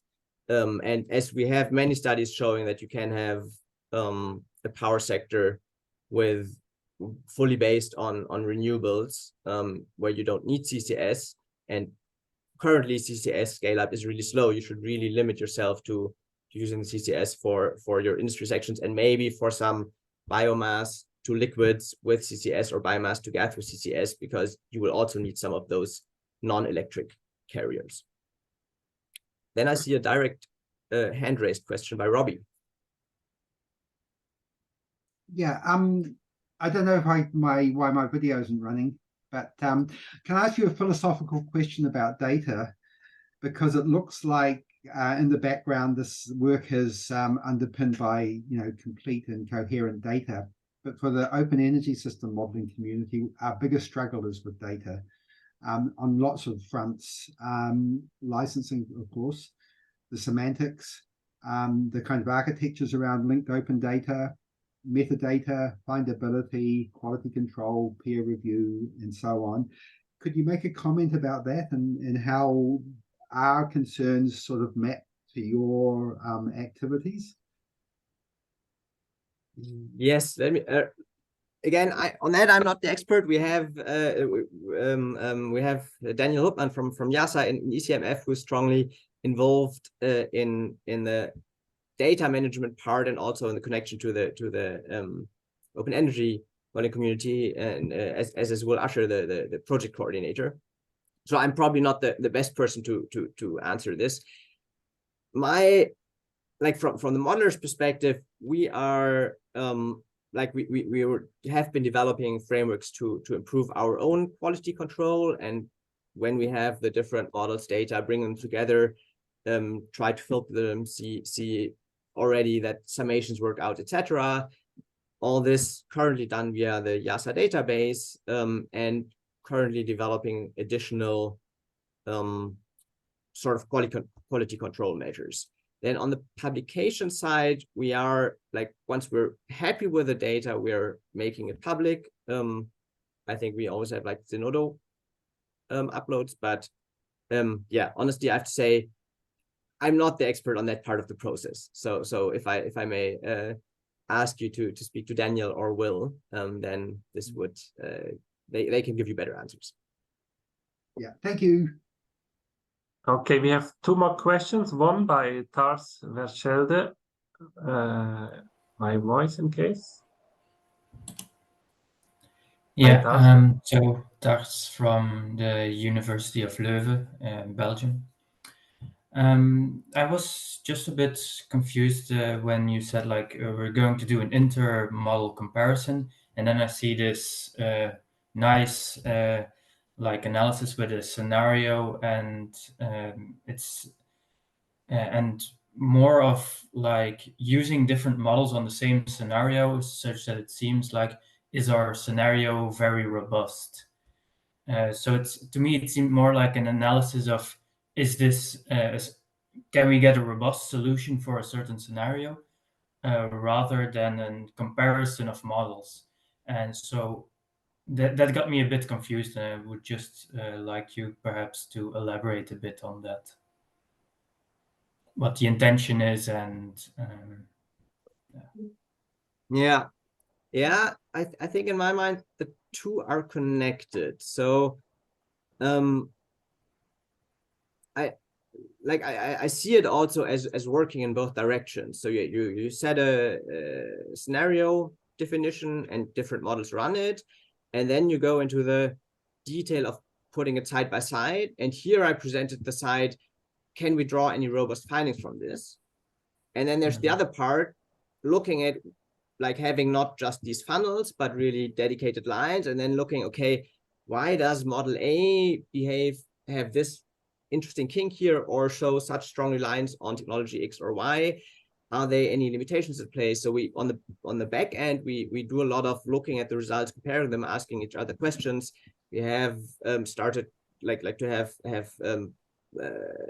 compare what are our input data, where do we assume which limitations for scale up, for CCS, bioenergy, and so on. So to me, it's a connected process. And here I decided to only present this, can we draw a robust conclusion from this? So yes, it's only half the picture, but the other one is as important. And also, for example, Mark Decker from PBL did a model fingerprint analysis based on diagnostic scenarios we ran before these, and I think it just got accepted this morning in Nature Energy. I'll share in the chat later. So we're trying to do both sides of this. Okay, thank you very much. And just to correct one misunderstanding in the chat. I know my slide could be wrongly read. This is only the electricity-based heat supply for buildings, not the total. So I didn't have the slide where you have the other stacked bars in here. It doesn't increase. In fact, it decreases as far as I remember from the slides. Okay, that clarifies that. Then I see, yeah, the question on your definition on the no regret option. Yeah, it's what's my definition of no regret? I would say technologies where there's no question, or where there's where the likelihood that you're wrong if you invest in this when going into a climate neutral world is low. So, for example, if I'm thinking about trucks, then 3 years ago, I would say was very unclear whether investing into electric trucks or hydrogen trucks is the better way to go. And by now, I would say most research points in the direction that for most usages, electric trucks are the better and cheaper alternative. And clearly, this is this is not a no regret option to invest into hydrogen trucks now. Whereas for steel making, my understanding is part of this has to come from hydrogen based direct reduced iron. And so making an investment there clearly will be necessary if we go into a climate neutral world. And similarly, for navigation and aviation, there have been several proposals, but my understanding is that part of this will either be directly hydrogen or hydrogen-based fuels, liquid fuels. So also going into hydrogen for these routes will likely be not be scrapped in 10 years, but rather be a relevant venue to go down. Okay, yeah. Agreed. And also I saw the link to the paper on the issue, which I think is important, on model comparisons and robust insights. And I mean, here you were showing basically the mean and the funnel, but of course you also have all the individual model results. I think for brevity, we cannot go into all the details, but yeah, some more in some of the sessions, especially in the first one. And speaking of sessions, so we are at 1 o'clock. So yeah, well, I think thanks a lot, Robert, first for this interesting presentation on the 2040 targets, and thanks all the 4 speakers of the plenary, and Philip on the morning. And yeah, I think we really have a great setup of the really urgent policy needs that we see in this field of research also. And also what is being currently done by some of the modeling teams in the European and also national modeling and pathway assessment. So